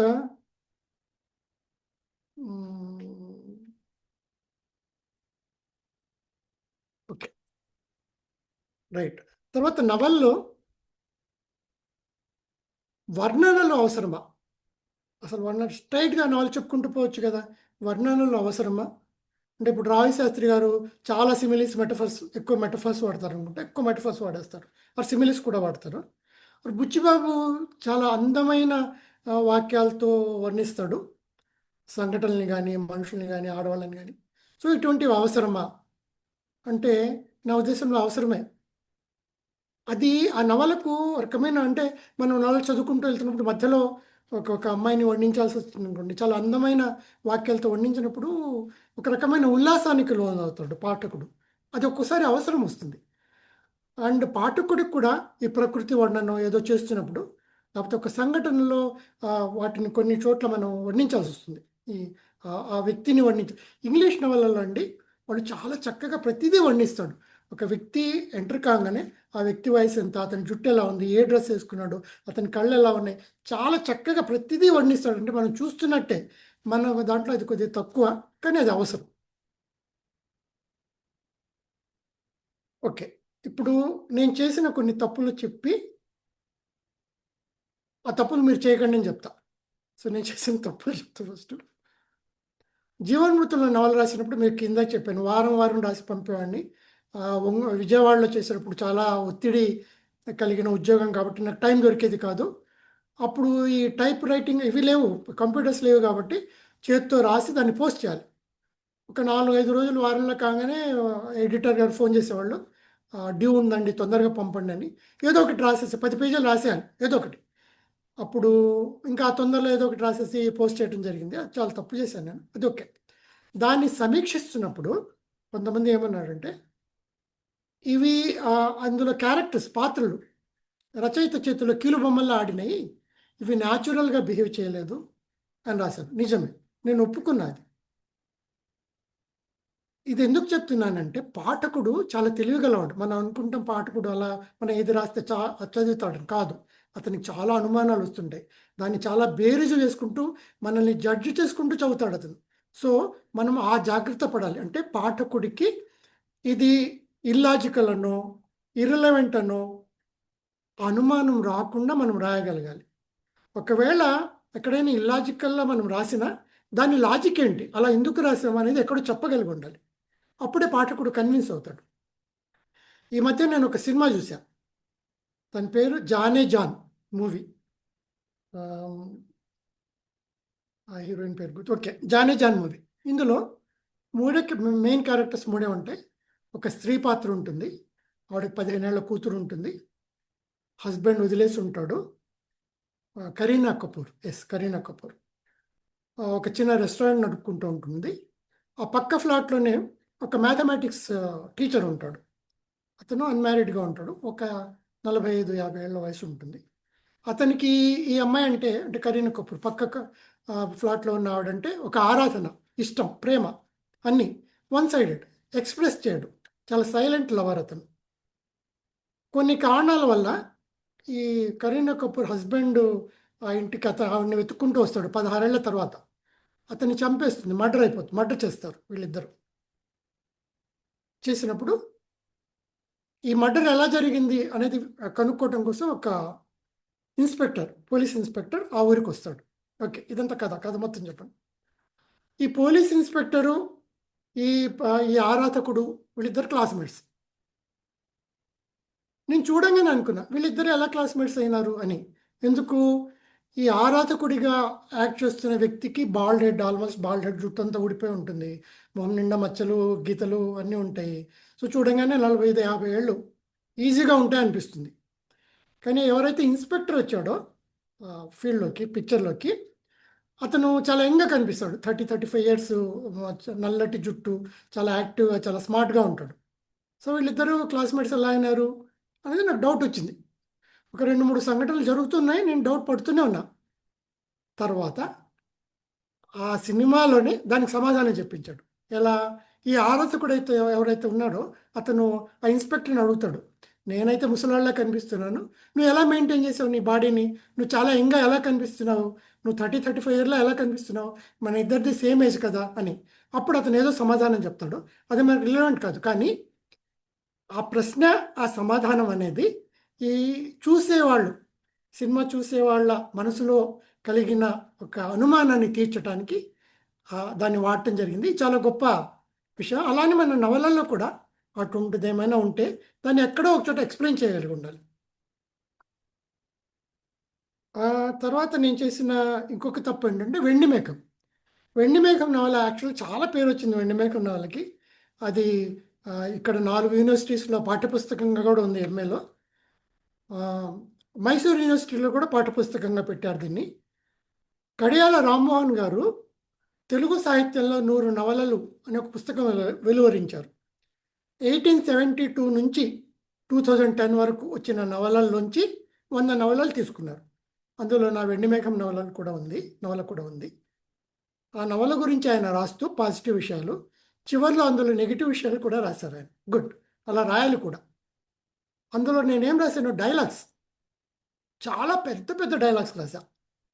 అంటే ఇందాక నేను చెప్పాను ఒక ఫేమస్ రైటర్ పేజీల డైలాగ్ అలా లేదు, కానీ ఒక పేజీ నిండా వచ్చే డైలాగు అలా రాశా. కానీ అది తప్పు. ఎందుకంటే మనము 2-3 కూర్చొని మాట్లాడుకుంటున్నప్పుడు, ఏదో ఇప్పుడు నేను స్పీచ్ ఇస్తున్నాను, మీరందరూ వింటున్నారు, లేకపోతే లెక్చరర్ మాట్లాడుతున్నాడు, 1 గంట వింటారు, అలా ఉండదు. సంభాషణలో నేను కొంత మాట్లాడగానే ఇంకొతను ఏదో అంటాడు, మూడో అతను ఇంకోటి అంటాడు, ఇతను ఇంకోటి అంటాడు, ఇలా సంభాషణ జరుగుతూ ఉంటుంది తప్ప స్పీచ్ ఇస్తున్నట్టు జరగదు. అది తప్పు. నేను దాన్ని ఒప్పుకున్నాను కూడా. సో ఈ తప్పు మీరు చేయకూడదు. డైలాగ్ అనేది చాలా క్రిస్ప్గా ఉంటేనే, ఎంత అవసరమో అంత, చాలా షార్ట్గా ఉంటేనే, షార్ట్ అండ్ స్వీట్ బాగుంటాయి. లెంగ్తీ డైలాగ్స్ వల్ల చదివేవాడు కూడా బోర్ కొడుతుంది. ఇది. తర్వాత నేను చేసిన ఇంకొక తప్పు చెప్తాను. కాలుతున్న పూలతోట నవల్లో మెయిన్ క్యారెక్టర్స్ 2 అమ్మాయిల పేర్లు సుధీర, మాధురి రాశాను. దీన్ని ఒక రైటర్, ఫేమస్ రైటర్, చనిపోయారు ఆయన చదివినప్పుడు చెప్పాడు, సలీం నువ్వు ఇలా ఒకేలా ధ్వనించే పేర్లు పెట్టకూడదు, సుధీర, మాధురి ఒకేలా ధ్వనిస్తుంటాయి. కొంత చదివాక కొన్ని పేజీల తర్వాత పాఠకుడు కన్ఫ్యూజ్ అయ్యే అవకాశం ఉంది. సుధీరని మాధురి, ఎవరు మాధురి, ఎవరు సుధీర సడన్గా గుర్తుకు రాకపోవచ్చు. కాబట్టి ఒకేలా ధ్వనించే పేరు కాకుండా డిఫరెంట్గా ధ్వనించే పేరు పెట్టడం మంచిది, అది అవసరం, గుర్తుపెట్టుకున్నాడు. కరెక్ట్, అది కరెక్ట్. ఇది ఈ మధ్య నేను టీవీలో చూసాను, ఒక దీంట్లో వీడియోస్లో మీలో ఎవరు చూస్తుంటారో అనే క్రైమ్ పెట్రోల్ అని వస్తూ ఉంటుంది. నాకు చాలా ఇంట్రెస్ట్. నేను సామాజిక స్పృహతో నవలలు రాసిన, నాకు క్రైమ్ చాలా ఇష్టం. నేను స్టార్టింగ్లో చాలా క్రైమ్ నవలలు చదివాను, డిటెక్టివ్ నవలలు. ఇప్పటికీ క్రైమ్ ఇష్టం, హారర్ కూడా ఇష్టం. నేను ఎక్కువ హారర్ సినిమాలే చూస్తుంటాను, హారర్ నవల్స్ చాలా చదివాను. ఈ జాడ్యం మా అమ్మాయికి కూడా అందించా. మా పెద్ద అమ్మాయి కూడా హారర్ నవల్స్ చదువుతుంది, హారర్ సినిమాలు చూస్తూ ఉంటుంది. ఓకే, ఈ క్రైమ్ పెట్రోల్లో ఫస్ట్ వీళ్ళు పాత్రల పేర్లు ఏదో వచ్చాక కొద్దిసేపు అయినాక ఒక సంఘటన జరుగుతున్నప్పుడు ఫలానా పాత్ర ఇది చేసింది అని ఎవడైనా చెప్తున్నప్పుడు వెంటనే ఆ పాత్ర ఫోటో పైన చూపిస్తారు. మీరు చూడండి ఎప్పుడైనా.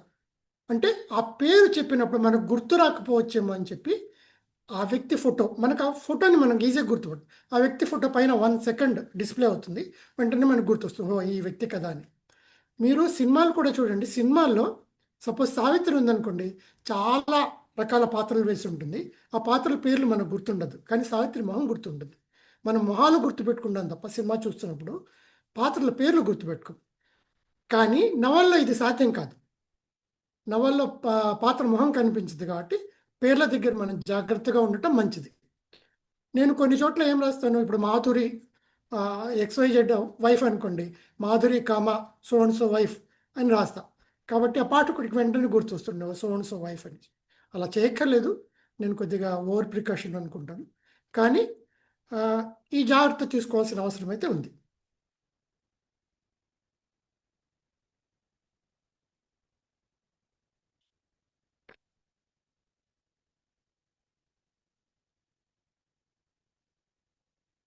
ఆల్మోస్ట్ అన్నీ చెప్పినట్టున్నాను, అన్నీ కవర్ చేశాను నేను. ఓకే, ఇందాక మురళీకృష్ణ గారు సైన్స్ ఫిక్షన్ అన్నారు. నాకు యాక్చువల్ సైన్స్ ఫిక్షన్ చాలా ఇష్టం. కె సదాశివరావు గారు రాసినప్పుడు చాలా చదివాడిని. తర్వాత మురళీకృష్ణ గారు, చిత్తూరు మధు గారు. నేను సైన్స్ స్టూడెంట్ని. నాకు ఫిజిక్స్ చాలా ఇష్టం, చాలా ఇష్టమైన సబ్జెక్ట్ ఫిజిక్స్ నాకు. కానీ నాకు కెమిస్ట్రీలో యూనివర్సిటీ ఫస్ట్ వచ్చింది. Okay, that's different thing. So నాకు అది రాయాలని ఎప్పటి నుంచి, ఎందుకంటే సైన్స్ ఫిక్షన్ రాయాలి అంటే మొదట సైన్స్ గురించి తెలిసి ఉండాలి, అండ్ సాహిత్యం గురించి కూడా తెలిసి ఉండాలి. రచన అనుభవం, రచన చేసే విధానం కూడా తెలిసి ఉండాలి.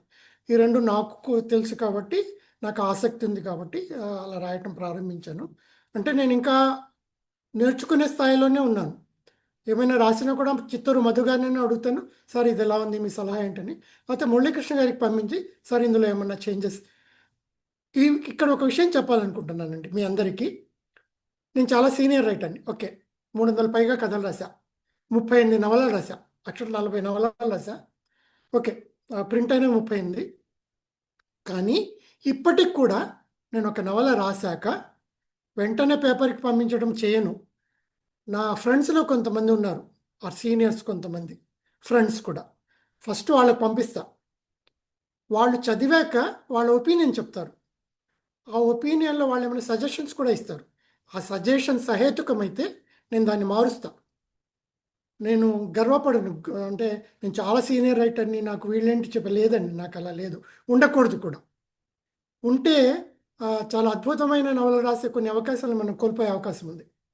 సో నేను ఇప్పటికి కూడా సైన్స్ ఫిక్షన్ రాసేటప్పుడు నేను చిత్తూరు మధు గారికి, మురళీకృష్ణ గారికి పంపించి ఇందులో ఏమైనా చేంజెస్ చేయాలా, ఏమైనా ఎండింగ్ మార్చాలా, ఇది బాగుందా, ఇంకేమైనా డిఫరెంట్గా రాయాలా, ఇలా వీళ్ళని అడుగుతాను నేను. సో మీరు కూడా స్టార్టింగ్ స్టేజెస్లో మీరు ఏమైనా రాసినప్పుడు అంటే చాలా బాగుంది అని మీకు మీరే అనుకోకుండా ఒక 4-5 చూపించండి. చూపించినప్పుడు ఏమవుతుంది, రకరకాల ఒపీనియన్స్ ఇస్తారు. అప్పుడు మీరు కన్ఫ్యూజ్ అయ్యే అవకాశం ఉంది. అలా వద్దు, వినండి. విని మీకు ఏది బాగుంది, ఓకే ఇది పెడితే దాన్ని వాల్యూ ఎడిషన్ అంటారు. ఈ నవల వాల్యూ ఎడిషన్ జరుగుతుంది, నవల ఇంకొంత బాగా వస్తుంది, అయితే ఈ క్యారెక్టర్ని ఇలా మలిస్తే ఇంకా బాగుంటుంది అని మీరు కన్విన్స్ అయితే ఆ చేంజెస్ చేయండి. చేశాకే తర్వాత 2-3 సార్లు చదువుకొని అప్పుడు మీరు పత్రిక పంపించండి. ధన్యవాదాలు మీ అందరికీ. మీరు ఇంకొక విషయం చెప్పడం మర్చిపోయారు. సార్, అన్వీక్షకి వాళ్ళు వేశారు, మీరు స్టూవర్ట్పురం గురించి రాసింది, ఎస్ దాని గురించి. ఎస్ నవల పేరు లోహముద్ర. నేను మర్చిపోయాను. లోహముద్ర అని స్టూవర్ట్పురం దొంగల గురించి ఒక నవల రాశా. మా చిన్నప్పుడు, అంటే ఇంకోటి కూడా, ఇలాంటి నవల్స్ రాసే హిస్టారికల్ ఫిక్షన్ అసలు మనం చాలా శ్రమపడాల్సి వస్తుంది. మనం ఆ కాలంలోకి వెళ్ళి ఆ కాలంలోని పరిస్థితులు, ఆ కాలంలో మనుషులు ఎలా ఉండేవాళ్ళు, పరిస్థితులు ఎలా ఉండేవి, అవి కనుక్కొని తెలుసుకొని రాయాల్సి వస్తుంది.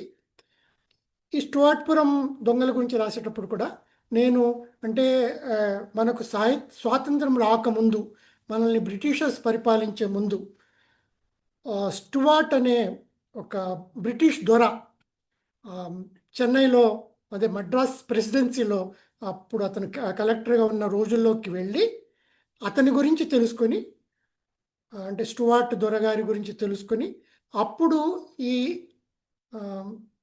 వీళ్ళ ఏం కులం అంటే, సరే ఏం కులం వీళ్ళు, మాదిగల్లే ఇలా చెప్తానండి, ఎరుకలు, యానాది కులం. ఎరుకలు, యానాది కులం. అక్కడ ఉండే వాళ్ళందరూ ఎరుకల కులస్తులు. ఎరుకల సోది చెప్తారు కదా, ఎరుకల కులస్తులు. సోది చెప్పేవాళ్ళని ఎరుకలమ్మ అంటారు కదా, వీళ్ళందరూ ఎరుకల కులస్తులు. వీళ్ళకి మెయిన్ ఏంటంటే ఎక్కువ దొంగతనాలు చేసి బతికేవాళ్ళు. ఒకప్పుడు దొంగతనాలు చేసి బతికేవాళ్ళు. వీళ్ళందరినీ ఈ దొంగతనాలను మాన్పించాలి, వీళ్ళ జీవితాన్ని బాగు చేయాలి అని చెప్పి స్టూవర్ట్ అనే దొరగారు ఏం చేశారంటే వీళ్ళందరినీ ఒక చోట చేర్చాడు. వాళ్ళకు వ్యవసాయం చేయటం నేర్పించాడు, వ్యవసాయ భూమిని ఇప్పించాడు, వాళ్ళ కులవృత్తులు నేర్పించాడు, వాళ్ళకి ఇళ్ళు కట్టించాడు. దాన్నే స్టూవర్ట్పురం అని చెప్పారు. ఒక చోట ఒక 1000 కుటుంబాల్ని చేర్చాడు, ఎరుకల కులస్తుల్ని చేర్చి వాళ్లకు జీవనోపాధి చూపించి, మీరు దొంగతనాలు చేయకండి, మీరు బాగా బతకండి, మంచిగా బతకండి అని చెప్పాడు. అయినా కూడా కొంతమంది దొంగతనాలు చేశారు, అది వేరే విషయం. కానీ ఆ తర్వాత తగ్గింది, చాలా తగ్గి వాళ్ళలో ఇప్పుడు బాగా చదువుకున్న వాళ్ళు, ఐఏఎస్ ఐపీఎస్ అయిన వాళ్ళు కూడా ఉన్నారు, పొలిటికల్గా ఎదిగిన వాళ్ళు, ఎమ్మెల్యేలు అయిన వాళ్ళు కూడా ఉన్నారు. ఆ నవల రాసేటప్పుడు నేను అసలు నాకు ఎందుకు రాయాలనిపించింది అంటే, మా చిన్నప్పుడు రైల్లో వెళ్తుంటే, ప్యాసింజర్ రైలు వెళ్తుంటే, మాది ఒంగోలు, చీరాల్లో మా బంధువులు ఉండేవాళ్ళు. మా పెద్దమ్మ వాళ్ళు ఈపూరిపాలెం చీరాల్లో ఉండేవాళ్ళు. ఈపూరిపాలెంలో ఒక పెద్దమ్మ, చీరాల్లో ఒక పెద్దమ్మ. అలా ట్రైన్లో వెళ్తున్నప్పుడు ఈ స్టూవర్ట్పురం స్టేషన్ వచ్చినప్పుడు కొద్దిగా రైలు స్లో అయ్యేది. రైలు స్లో అయితే భయం వేసేది. ఏంటి, అందరూ భయపడేవాళ్ళు. ఎందుకు, ఈ దొంగలు వచ్చి ట్రైన్ని దోచుకుంటారు అని. అటువంటి సంఘటనలు ఇంతకుముందు జరిగినాయి. ట్రైన్ని దోచుకోవటము, లేకపోతే ఒక మొత్తం పల్లెటూరిని దోచుకుంటారు వాళ్ళు. అంటే పల్లెటూరికి రాగానే ఆ పల్లెటూరులోని మనుషులందరినీ ఒక చోట గుమికూడేలా చేసి ఆ ఇళ్ళ మొత్తం దోచుకొని వెళ్ళిపోతారు, ఒక ఇంటిని కాదు. సో చాలా చాలా భయపడేవాళ్ళు ఆ రోజులు స్టూవర్ట్పురం దొంగలంటే. సో మా నాన్న కూడా చెప్పాడు, వాళ్ళు చాలా డేంజర్ వాళ్ళు, స్టూవర్ట్పురం దొంగలు, చేతులకి ఆముదం రాసుకొని వస్తారు, నల్లగా ఉంటారు, వాళ్ళని పట్టుకునే జారిపోతారు, చాలా ప్రమాదం వాళ్ళతో. అంటే వాళ్ళు ఎప్పుడు హత్యలు చేసేవాళ్ళు కాదు, దొంగతనాలు చేసేవాళ్ళు. సో వాళ్ళ గురించి నేను చాలా ఇన్ఫర్మేషన్ గ్యాదర్ చేశాక ఆ నవల రాశాను. ఆ నవలకు దాంట్లో ప్రైజ్ కూడా వచ్చింది. ప్రైజ్ ఇమ్మెటీరియల్ అండి, ఎప్పుడు ప్రైజ్ దృష్టిలో పెట్టుకుని రాయొద్దు. మనం రాయాలి, మనం రాస్తూ పోవాలి. మనకు నచ్చిన టాపిక్ తీసుకోవాలి, దాన్ని 10 మంది మెచ్చేలా రాయాలి.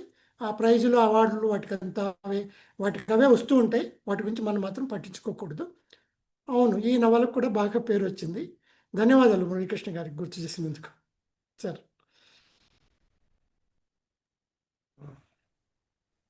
సలీం గారు తనకు అలవాటైనట్టే అద్భుతంగా మాట్లాడారు. చాలా సూచనలు ఇచ్చారు రచయితలకి. ముఖ్యంగా వారు చెప్పిన ప్రథమ సూచన, కొత్తల్లోనే వారం వారము సీరియల్గా రాయకపోవడం అనేది అందరూ పాటించాలి. అది ఎందుకంటే అనుభవం లేనప్పుడు ఏంటంటే ఎంతో రాయాలని ఉత్సాహం ఉంటుంది, కానీ ఆరంభిస్తాం అద్భుతంగా.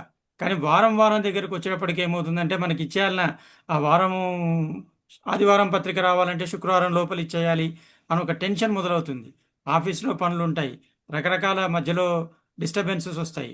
అదే మూడ్ని సస్టైన్ చేస్తూ ముందేం రాశామో దాన్ని కంటిన్యూ చేస్తూ పోయే ముందు ఈ వారం 3 పేజీలు రాసి ఇచ్చేస్తే అయిపోతుంది అని ఏదో ఒకటి రాసేసి ఇచ్చేస్తాం. దానివల్ల ఓవరాల్గా టోటల్గా చివరికి చూసుకునేటప్పటికీ మనం అనుకున్నది ఒకటి అవుతుంది, అక్కడ రాసింది ఒకటి అవుతుంది, నవల్లో ఇంట్రెస్ట్ పోతుంది. సో ఇవన్నీ మనము ఎంతో అనుభవం ఉంటే తప్పించి వారం వారం రాసేటువంటి సాహసం చేయకూడదు. అయితే వార్త దినపత్రికలో నేను ప్రతిరోజు రాశాను ఒక సీరియల్, ఏ రోజు ఆ రోజు పంపించేట్టు.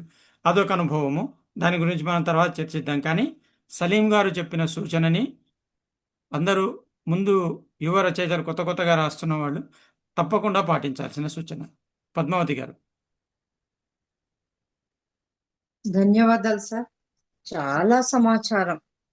అసలు ఎంత అంటే ఇదే ఒక నవలగా రాయొచ్చు మీ అనుభవాలన్నింటినీ. చాలా అసలు 1కి 2 సార్లు వినాలి సార్, ఇది రికార్డుగా వచ్చాక కూడా. మంచి సమాచారం అందించారు సార్. మీకు శుభాకాంక్షలు, ధన్యవాదాలు కూడా. 50 నవలలు సార్, అమ్మో! ఎన్నేళ్ళ నుంచి రాస్తున్నారు సార్? యాక్చువల్గా అయితే ఫస్ట్ నేను కవిత్వం స్టార్ట్ చేశాను. కాలేజ్ సరే. డేస్లో కవిత్వం రాసేవాడిని. సార్ తర్వాత యూనివర్సిటీకి వచ్చాక కథ రాయటం ప్రారంభించాను. 2001లో నవల రాయటం స్టార్ట్ చేశాను. అంటే 25 ఇయర్స్ నుంచి నవల రాస్తున్నా, 45 ఇయర్స్ నుంచి కథ రాస్తున్నా, 60 ఇయర్స్ నుంచి కవిత్వం రాస్తున్నా. 60 ఇయర్స్ నుంచి కవిత్వం అమ్మ, 60 కాదు, 55, ఓకే 55 అనుకుందాం. 55 ఇయర్స్ నుంచి కవిత్వం, 40 ఇయర్స్ నుంచి కథ, 25 ఇయర్స్ నుంచి నవల. అంటే మీరు చెప్పే నవలల సంఖ్య, కథల సంఖ్య పెద్దగా ఉంది, కానీ మిమ్మల్ని చూస్తే అంత ఏజ్ ఉన్నట్లుగా అదిగా కనిపించట్లేదు. అంటే ఆ ఉత్సాహము, ఆ చైతన్యము మిమ్మల్ని అలా ఉంచుతుందేమో సార్, అదే అనిపిస్తుంది నాకు. నాకు ఒక చాలా డౌట్ వస్తుంది సంతోషం సార్. సలీం గారు, Yeah. మీరు కళ్ళద్దాలు లేకుండా చదవగలుగుతున్నారు, అవునండి, అవును, చదువుతాను. చత్వారం రాలేదా? లక్కీగా ప్రాబ్లమ్స్ రాలేదు. రాలేదు. సార్ ఎంత మాట! అసలు మీరు ఫస్ట్ కవిత్వం రాశారు అనడానికి సాహిత్యం మీద అనురక్తి, నవలల మీద ఆసక్తి, చదివేటంత ఓపిక ఇవి ఉండాలని చెప్పినప్పుడే సార్ ముందు కవిత్వం నుండి వచ్చి ఉంటారు అని అనిపించింది సార్. మీరు అందరూ చెప్పినట్లుగా విస్తృత అధ్యయనం, బాగా చదివి ఉన్నారు అని కూడా అర్థమవుతుంది. కానీ ఇందాక సార్ చెప్పారు చూడండి, వేరు వేరు వేరు భిన్నమైన వైవిధ్యభరితమైన అంశాలను తీసుకోవడం అనేది మాత్రం చాలా బాగుంది సార్. అంత అసలు న్యాయం చేయాలి అన్నిటికీ, అన్ని అంశాలకు అంటే ఎంత అసలు సామాజిక అవగాహన, ఎంత విశ్లేషణ, ఎంత లోతైన పరిశీలన, ఎన్ని ఉండాలి సార్. చాలా మంచి పరిచయం సార్. కస్తూరి మురళీకృష్ణ గారికి మా హృదయపూర్వక ధన్యవాదాలు. మీరు మంచి సమాచారాన్ని అందించారు సార్, దీన్ని మేము తప్పకుండా గుర్తుపెట్టుకుంటాము. మీకు కృతజ్ఞతలు. Thank you. కార్యక్రమంలో ఉంటే శ్రీ మేకా రవీంద్ర గారు 2 నిమిషాలు మాట్లాడవలసిందిగా ఎవరైనా మనం. ఎవరైనా ఏమన్నా అడుగుతారేమో ఒకసారి అడగండి, ఎందుకంటే నాకు 2 అవును సార్. మెసేజ్లు అవును. వచ్చాయి, చాలా అద్భుతంగా ఉంది, చాలా గొప్ప సమాచారం ఇచ్చారని కామెంట్లు పెట్టారు. సో ఎవరైనా సార్. ఏమన్నా అడుగుతారా, వారి అభిప్రాయం చెప్తారా కూడా మనం చూసి మేకా రవీందర్ గారు మాట్లాడిన తర్వాత మీకు ఇంకొక సర్ప్రైజ్ ఉంది, అది చెప్తాను. అమ్మో! ఎవరైనా మాట్లాడండి మేడం, లలిత మేడం కానీ, పద్మ, ఎవరైనా. నమస్తే సార్. నమస్తే అమ్మా. చాలా విషయాలు చెప్పారు సార్ మీరు. నవల ఏ విధంగా రాయాలి, ముందుగా సంఘటనలన్నీ రాసుకోవాలి, నవల మొత్తం రాసిన తర్వాతనే మీరు పేపర్కి ఇవ్వాలంటే మాకు తెలియదు ఇవన్నీ. అంటే మే రాసింది రాసినట్టు ఇవ్వాలి ఇట్లాంటివన్నీ అనుకున్నాం, కానీ చాలా విషయాలు చెప్పారు మీరు.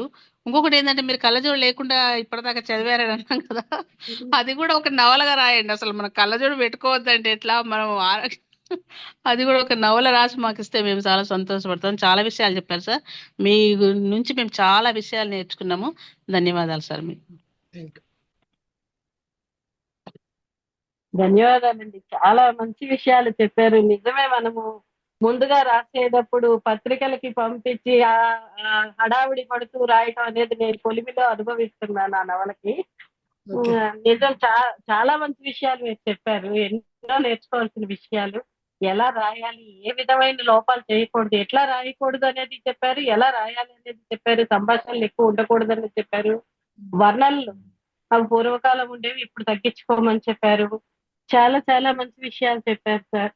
సబ్జెక్ట్ ఎంచుకునే విధానం కానీ, ఎట్లా మనం గ్యాదర్ చేసుకోవాలి సబ్జెక్ట్ అనేది, ఇవి అన్ని కూడా చాలా ధన్యవాదాలు సార్. మిమ్మల్ని మీ ద్వారా మాకు ఎన్నో విషయాలు తెలియజేసిన మన మురళీకృష్ణ గారికి, మీకు, మేకా రవీంద్ర గారికి అందరికీ ధన్యవాదాలు. Thank you. చాలా బాగుంది. సార్, మళ్ళీ పేర్లు వింటాం కూడా. ఒకేలాగా కూడా ఉండేట్లు confuse అవ్వకూడదు. పెట్టడం అవును, కొన్ని అది ఏళ్లుగా నేను కూడా అలవాటు సార్ కదా. అసలు ఎంత అంటే అవును. అవును సార్, కన్ఫ్యూజ్ అయిపోతాము. అసలు ఆ ఊహనే రాలేదు ఇప్పటి వరకు. ఖచ్చితంగా ఒక పేరు ఉందంటే శ్రీదేవి అంటే శ్రీలత, వెతుక్కు రావడమే. దానికి కొంచెం రిథమిక్ గా ఉండాలి, ఇద్దరు కలిసేట్టుగా ఉండాలి. అసలు ఇది చాలా విలువైన విషయం సార్ మాకైతే. ధన్యవాదాలు సార్. ఎవరైనా మాట్లాడతారండి? మీ సందేహాలు ఏమన్నా ఉంటే అడగండి. అన్ని సందేహాలకు సమాధానం లాగా ఉంది సార్ మీరు చెప్పిన ఎంతసేపు. ఓకే. ఓకే. ఈ విషయాలన్నీ కొన్ని సందేహాలు ఉండే, అవన్నీ కూడా పూర్తి అయ్యేసరికి నివృత్తి అయిపోయాయి మాకైతే. 45 ఏళ్ళ అనుభవం అండి. అవును సార్, అవును అవును. 45, 55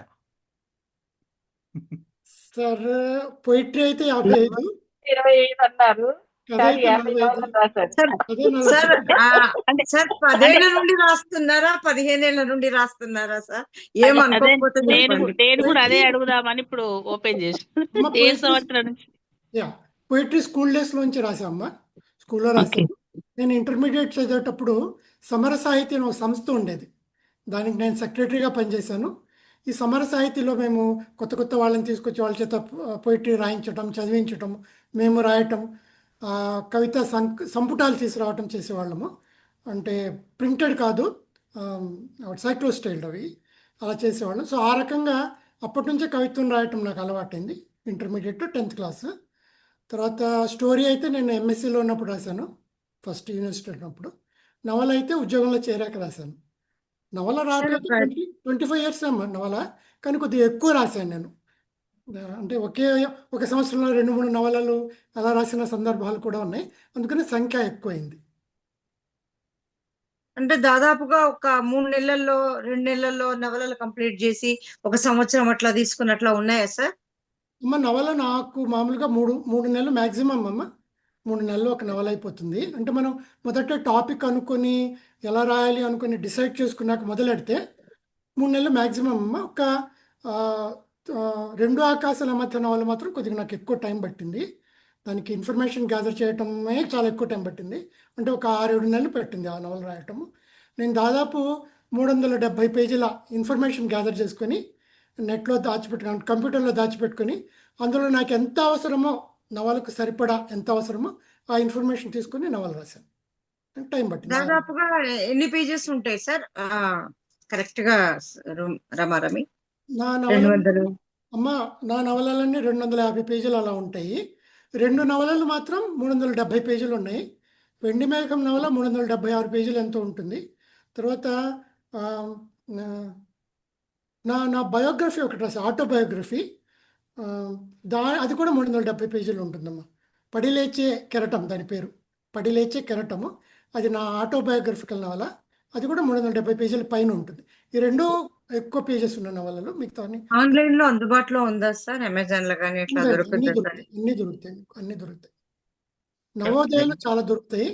విశాలందరికీ నేను ఇవ్వటం మానేశాను. ఒకప్పుడు ఇచ్చేవాడిని. విశాలాంధ్ర వాళ్ళు డబ్బులు ఇవ్వటం మానేసేటప్పటికి నేను కూడా నవలు ఇవ్వటం మానేశాను.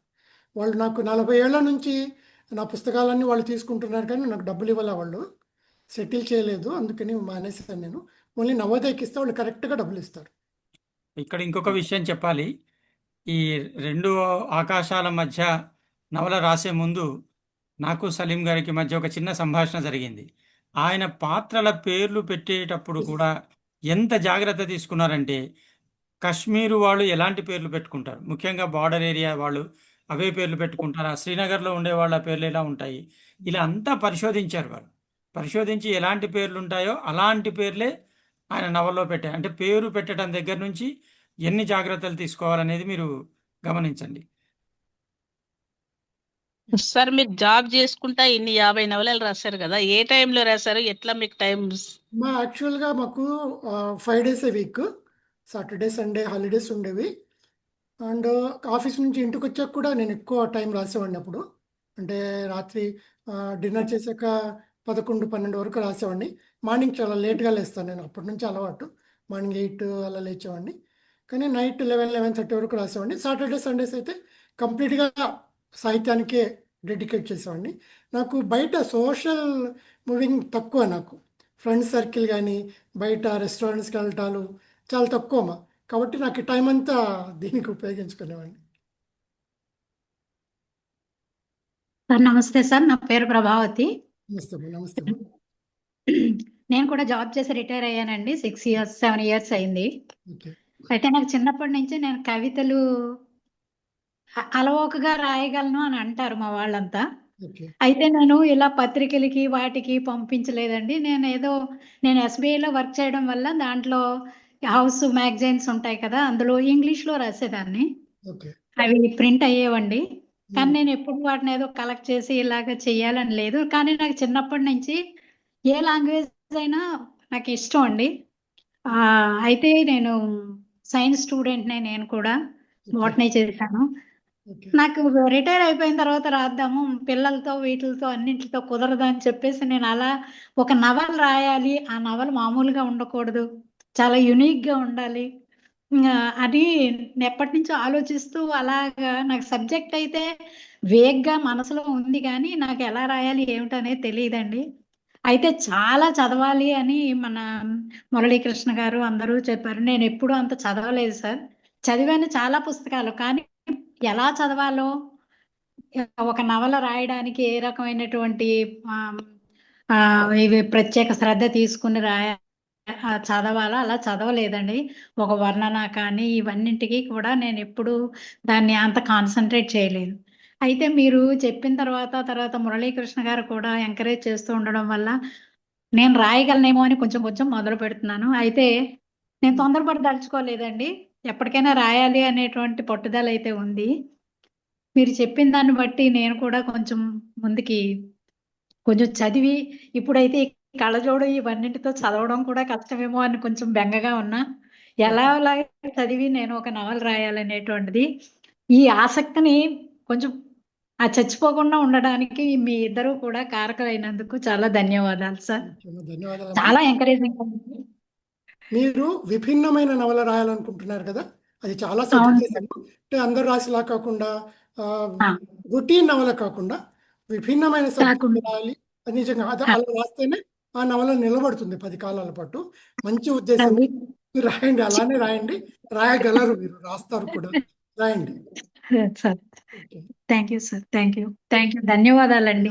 చాలా ఉపయోగపడింది. మీరు నాకంటే చిన్నవాళ్ళు, అందుకని నేను ఎక్కువ పొగడకూడదు, కానీ భగవంతుడు సదా మీకు చిన్నవాడిని కాదు, పెద్దవాడిని.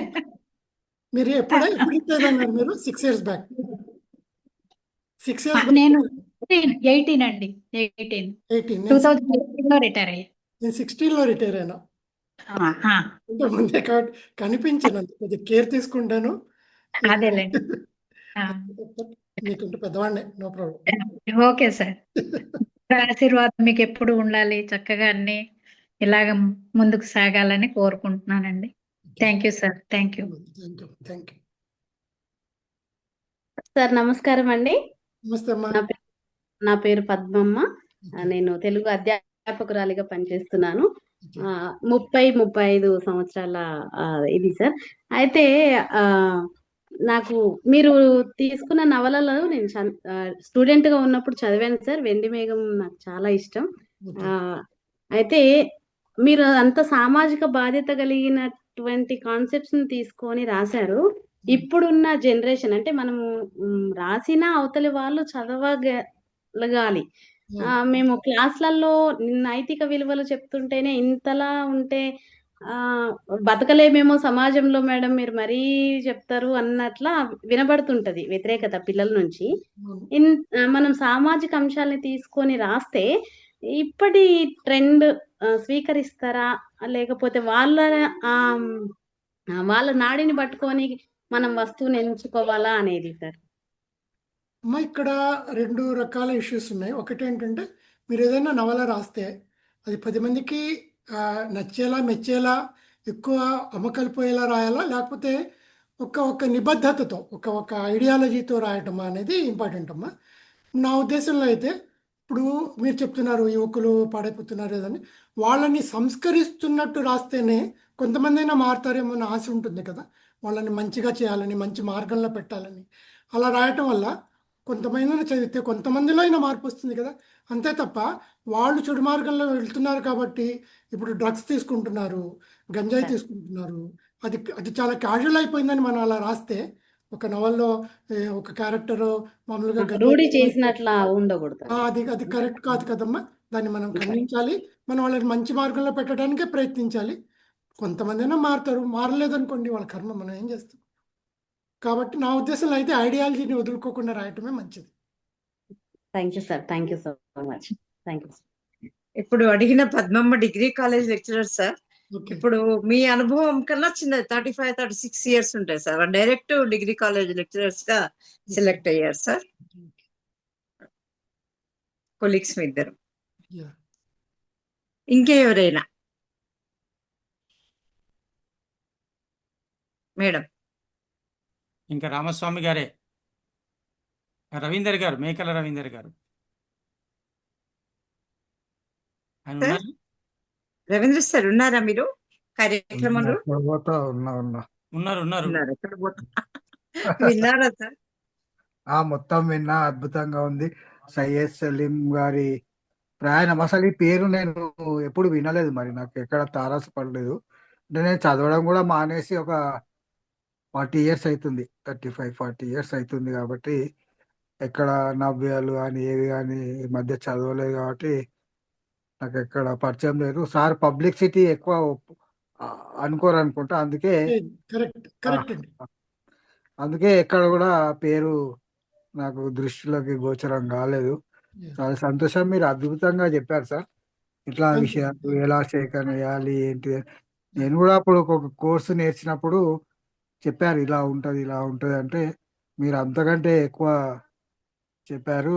వీళ్ళకందరికీ నాకైతే రచనల గురించి ఏం తెలియదు, ఏదో ఇక వేదిక క్రియేట్ చేసి ఇచ్చాను నడవడానికి. మ్మ్.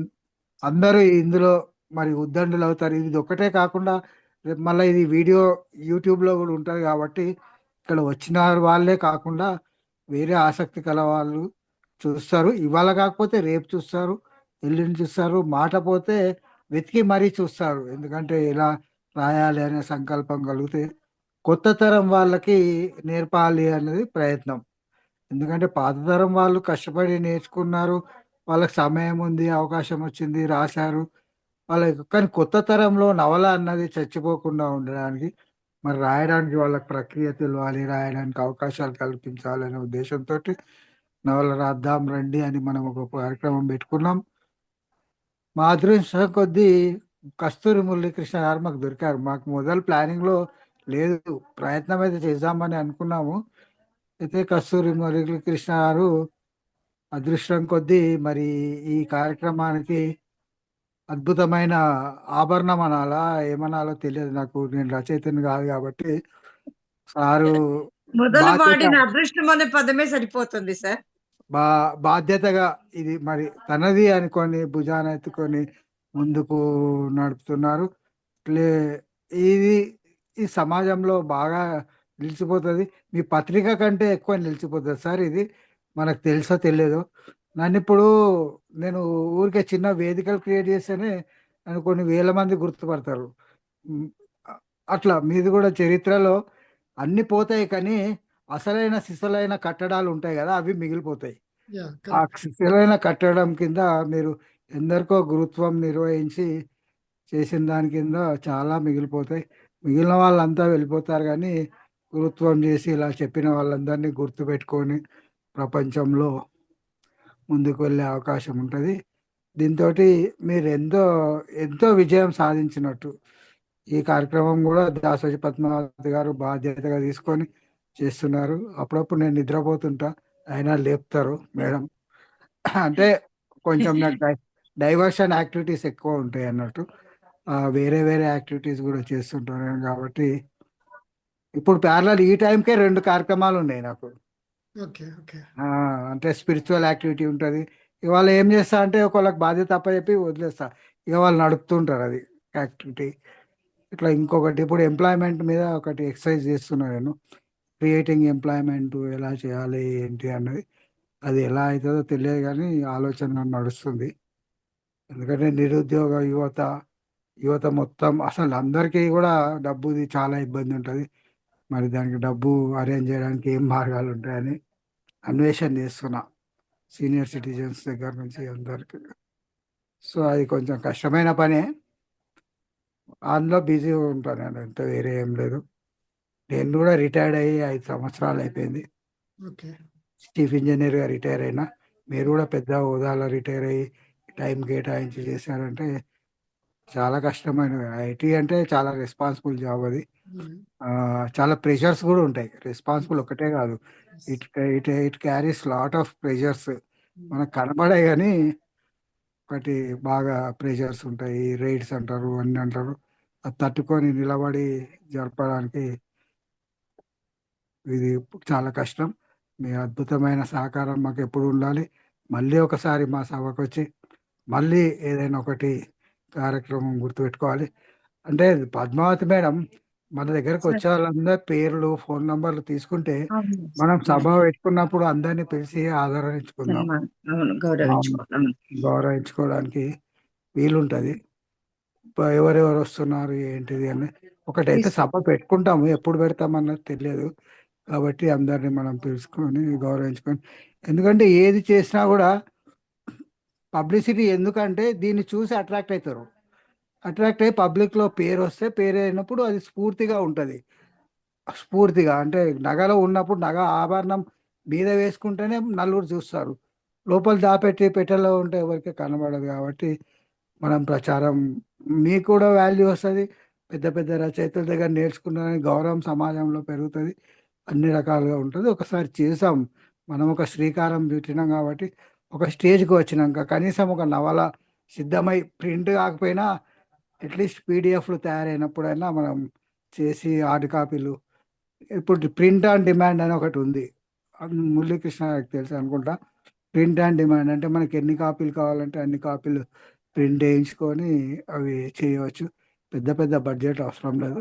సక్సెస్ఫుల్గా రీడర్స్ 20 కాపీలో 30 కాపీలో వేసుకుంటే రీడర్స్, ఇష్టమైన రీడర్స్ దగ్గర మంచి రివ్యూస్ వస్తే అవసరం అనుకుంటే ప్రింట్ వేసుకోవచ్చు, లేదంటే ప్రింట్ ఆన్ డిమాండ్ కిందనే అవి సప్లై చేయొచ్చు. అది ఏముండదు అని నేను అనుకుంటున్నా. ధన్యవాదాలు నాకు ఈ అవకాశం ఇచ్చినందుకు. రచయిత సలీం గారికి మరి ఒకసారి ధన్యవాదాలు సార్. ధన్యవాదాలు. మురళీకృష్ణ గారికి ఇక ఎప్పుడు ఇక మా చేతి పట్టుకొని మురళీకృష్ణ గారు ముందుకు తీసుకెళ్తున్నారు కాబట్టి మేము కూడా మా ఇక్కడ వచ్చిన రచయితలు, కాబోయే రచయితలు, కవులు అందరికీ ధన్యవాదాలు చేసుకుంటూ మనకు ముందుకు పోదాం సార్. థ్యాంక్ యూ, ధన్యవాదాలు. సో మీరు ఇలా ఒక వేదికని క్రియేట్ చేయటమే చాలా గొప్ప ప్రయత్నం. మీకు సాహిత్యంలో ఎక్కువ ప్రవేశం లేకున్నా మీరు చేస్తున్నది మాత్రం గొప్ప సాహితీ సేవ. ఇది ఎప్పటికీ నిలబడిపోతుంది. మీకు అందరూ రుణపడి ఉంటారు, సాహితీవేత్తలందరూ. చాలా గొప్ప ప్రయత్నం సార్. మీకు ధన్యవాదాలు. సార్ 2015లో అసలు వాట్సాప్ వేదికగా ఒక సమూహాన్ని ఏర్పాటు చేసింది రవీంద్ర సార్. 2015లో ఓకే. సహస్ర కవి సమూహం అని. నా నెంబరే 1124 సార్. అట్లా కొన్ని వందలు వేల మంది సార్ ఏదో ఒకటి రాసేస్తున్నారు అని కొందరు కవులు విమర్శిస్తే కూడా రాయడం అంటూ ప్రయత్నిస్తున్నారు కదా, కరెక్ట్. చదువుతున్నారు కదా, తోటి రచయితలే చదువుతున్నారు కదా. రాస్తే చాలు అని 100 రాస్తే ఒక బిరుదు, 200 రాస్తే అలా చేసి అట్లా ప్రోత్సహించారు సార్. ఒక బ్రహ్మాండమైన సభ కూడా నిర్వహించి బిరుదులు ఇవ్వడము, వారికి చాలా గౌరవించడం ఇవన్నీ జరిగింది సార్. అట్లా ఒక్కొక్క సమూహము ఒక్కొక్కటి ఏర్పాటు చేస్తూ కథ ఇంత క్రితం, నవల ఇప్పుడు వేరు వేరు సమూహాలు ఉన్నాయి సార్. వారికి గొప్ప ధన్యవాదాలు సార్. మంచి గొప్ప సాహితీ పోషకులు, సాహితీ సేవకులు మనకు చాలా అవసరం అమ్మా. వాళ్ళు అవును ఉంటేనే సార్. మనం ముందుకు సాగలుగుతాం. అందుకే అభినవ రాయలు అని ఒక బిరుదు ఇచ్చాం సార్ సార్కి. మేక రవీంద్ర గారు ఒక పెద్ద మహావృక్షం. మిగతా వాళ్ళంతా చిన్న చిన్న మొక్కలుగా తయారై ఇప్పుడు వృక్షాలు అవుతున్నారు వాళ్ళందరూ. ఆ సార్ నాకు సహస్ర కౌమిత్ర బిరుదు కూడా మేక రవీంద్ర సార్తోనే నేను పొందాను. 100 కవితలు రాసిన వాళ్ళందరికి ఇచ్చారు, అందులో నేను కూడా ఒక మెంబర్. మేక రవీంద్ర గారికి హృదయపూర్వక ధన్యవాదాలు సభాముఖంగా తెలియజేస్తున్నాను. ఓకే, ఇప్పుడు నవలను రాయండి, నవల రాణి అని ఇస్తా అందరికి. అంటే మా టైటిల్ కు అది ఊరికే గౌరవం. ఇప్పుడు సమాజంలో రచయితలు మిమ్మల్ని స్వీకరిస్తారో లేదో తెలియదు, కానీ నేనైతే స్వీకరిస్తా. ఎందుకంటే అసలు రాయడం చేయడమే పెద్ద పని, అసలు ప్రారంభించడమే ఒక పెద్ద పని. ఆ పని చేయడానికి ముందు వచ్చిందంటేనే మీకు ఫస్ట్ నమస్తే కొట్టాలి. సో చాలా సంతోషం. సో ముందుకెళ్దాం ఇప్పుడు సార్. ఒక చిన్న విషయము, ఒక సర్ప్రైజ్ కూడా ఉంది. అవును, ఏదో చెప్పారు. ఏమిటంటే ఇందాక సలీం గారు ప్రచారానికి ఇష్టపడరు అని అన్నారు. ఎందుకంటే నిజంగా రచనలు చేసేవాళ్ళు రచనలు చేస్తూ పోతారు, వాళ్ళకి ప్రచారం చేసేంత టైం ఉండదు. వాళ్ళకి పుస్తకం సమయం దొరికితే చదువుకుంటారు, రాసుకుంటారు. ఎవరైతే సరిగా రాయరో ఓటికుండా పెద్ద శబ్దం చేసినట్టు వాళ్ళే ప్రచారాలు పటాటోపాలు అలా చేస్తారు. కాబట్టి ఒక రైటర్ ఒరిజినాలిటీ గుర్తించాలంటే వాడు సైలెంట్గా రాసుకుంటూ పోవటమే అది. అయితే ఇక సర్ప్రైజ్ ఏంటంటే బహుశా వచ్చే 3 ఆదివారాలు నేను ఊళ్ళో ఉండను. నెక్స్ట్ ఆదివారము నేను వరంగల్లో, మాకు ఒక మీటింగ్ ఉంది, వరంగల్ వెళ్తున్నాను. ఆ తర్వాత ఆదివారం నిర్మల్ నిజామాబాద్లో మీటింగ్ ఉంది, అటే వెళ్తున్నాను. ఆ తర్వాత యాక్చువల్గా 21 to 27 నేను గోవా ఇంటర్నేషనల్ ఫిలిం ఫెస్టివల్కి వెళ్తున్నాను. వచ్చిన తర్వాత 29, 30 ఆదివారము నేను నిర్మల్లో నిజామాబాద్లో మీటింగ్లు ఉన్నాయి. కాబట్టి 3 ఆదివారాలు నేను ఉండను. ఈ 3 ఆదివారాలు మీరు ఆదివారం ఈ సమయానికి గూగుల్ మీట్ ఏర్పాటు చేసుకుని చర్చించి ఆ చర్చ జిస్టు కనుక గ్రూప్లో పోస్ట్ చేస్తుంటే మనం ఫాలో అవుతూ ఉందాము. తర్వాత వచ్చిన తర్వాత మళ్ళీ మన మీటింగులు సాయంత్రం 7 గంటలకి ఆదివారం స్టార్ట్ అవుతాయి. ఇది ఒక సర్ప్రైజ్. ఇది సర్ప్రైజ్ సర్ప్రైజ్ సార్. ఇది సర్ప్రైజ్ గా సార్, షాకింగ్. ఇది షాకింగ్ న్యూస్, ఇది సర్ప్రైజ్ కాదు, సర్ప్రైజ్ షాకింగ్ న్యూస్ అంటారండి. ఇటీవలే నేను రాసిన పర్వాలేదు. నిజాం పాలన ఎందుకంటే చివరి రోజులు చాలా అందరినీ ఆకర్షిస్తుంది. నిజాం పాలన చివరి రోజులు నా జ్ఞాపకాలని మున్షి రాసిన పుస్తకాన్ని అనువాదం చేశాను నేను. సో ఆ ఓహో. అనువాదం అందరినీ ఆకర్షిస్తుంది. సో ఇప్పుడు వరంగల్, కరీంనగర్, నిర్మల్, నిజామాబాద్ వాళ్ళు పిలుస్తున్నారు అక్కడ సభలు చేస్తామని. సో వెళ్ళి పుస్తకాన్ని నేను, సంతోష్ కుమార్ కల్లోల భారతం ఈ 2 పరిచయం చేసి వస్తాం అనమాట. సో ఈ ఆదివారం అక్కడ ఉంది, నెక్స్ట్ ఆదివారం గోవా ఫిలిం ఫెస్టివల్, తర్వాత నిర్మల్, నిజామాబాద్. సో ఈ 3 ఆదివారాలు మేము కొంచెం మమ్మల్ని క్షమించవాలని. మించేది ఏం లేదు సార్. కార్యక్రమాన్ని మరోలాగా సంతోషం సార్. ఆలోచిద్దాం సార్. మీకు all the best sir. Thanks అండి. క్షేమంగా వెళ్ళి లాభంగా రండి మీరు. మంచిగా మీ కార్యక్రమాలన్నీ విజయవంతం కావాలని అడగగానే సిద్ధమై వచ్చి నోట్స్ చేసుకుని మరి అన్ని పాయింట్లు మాట్లాడిన సలీం గారికి ఒక్కసారి అందరము సభాముఖంగా వారికి హృదయపూర్వక ధన్యవాదాలు సార్. చాలా విలువైన వారి సమయాన్ని మనకు వెచ్చించి చాలా అమోఘమైన విషయాలు. నా మొహం చూడలేదు కదా సలీం గారికి, నా మొహం ఒక్క చూపెడతా క్లోజప్. ఇది అంతే, బన్యన్ పైన ఉన్నా అందుకని రావట్లేదు. సరేనా? Thank you. శుభరాత్రి.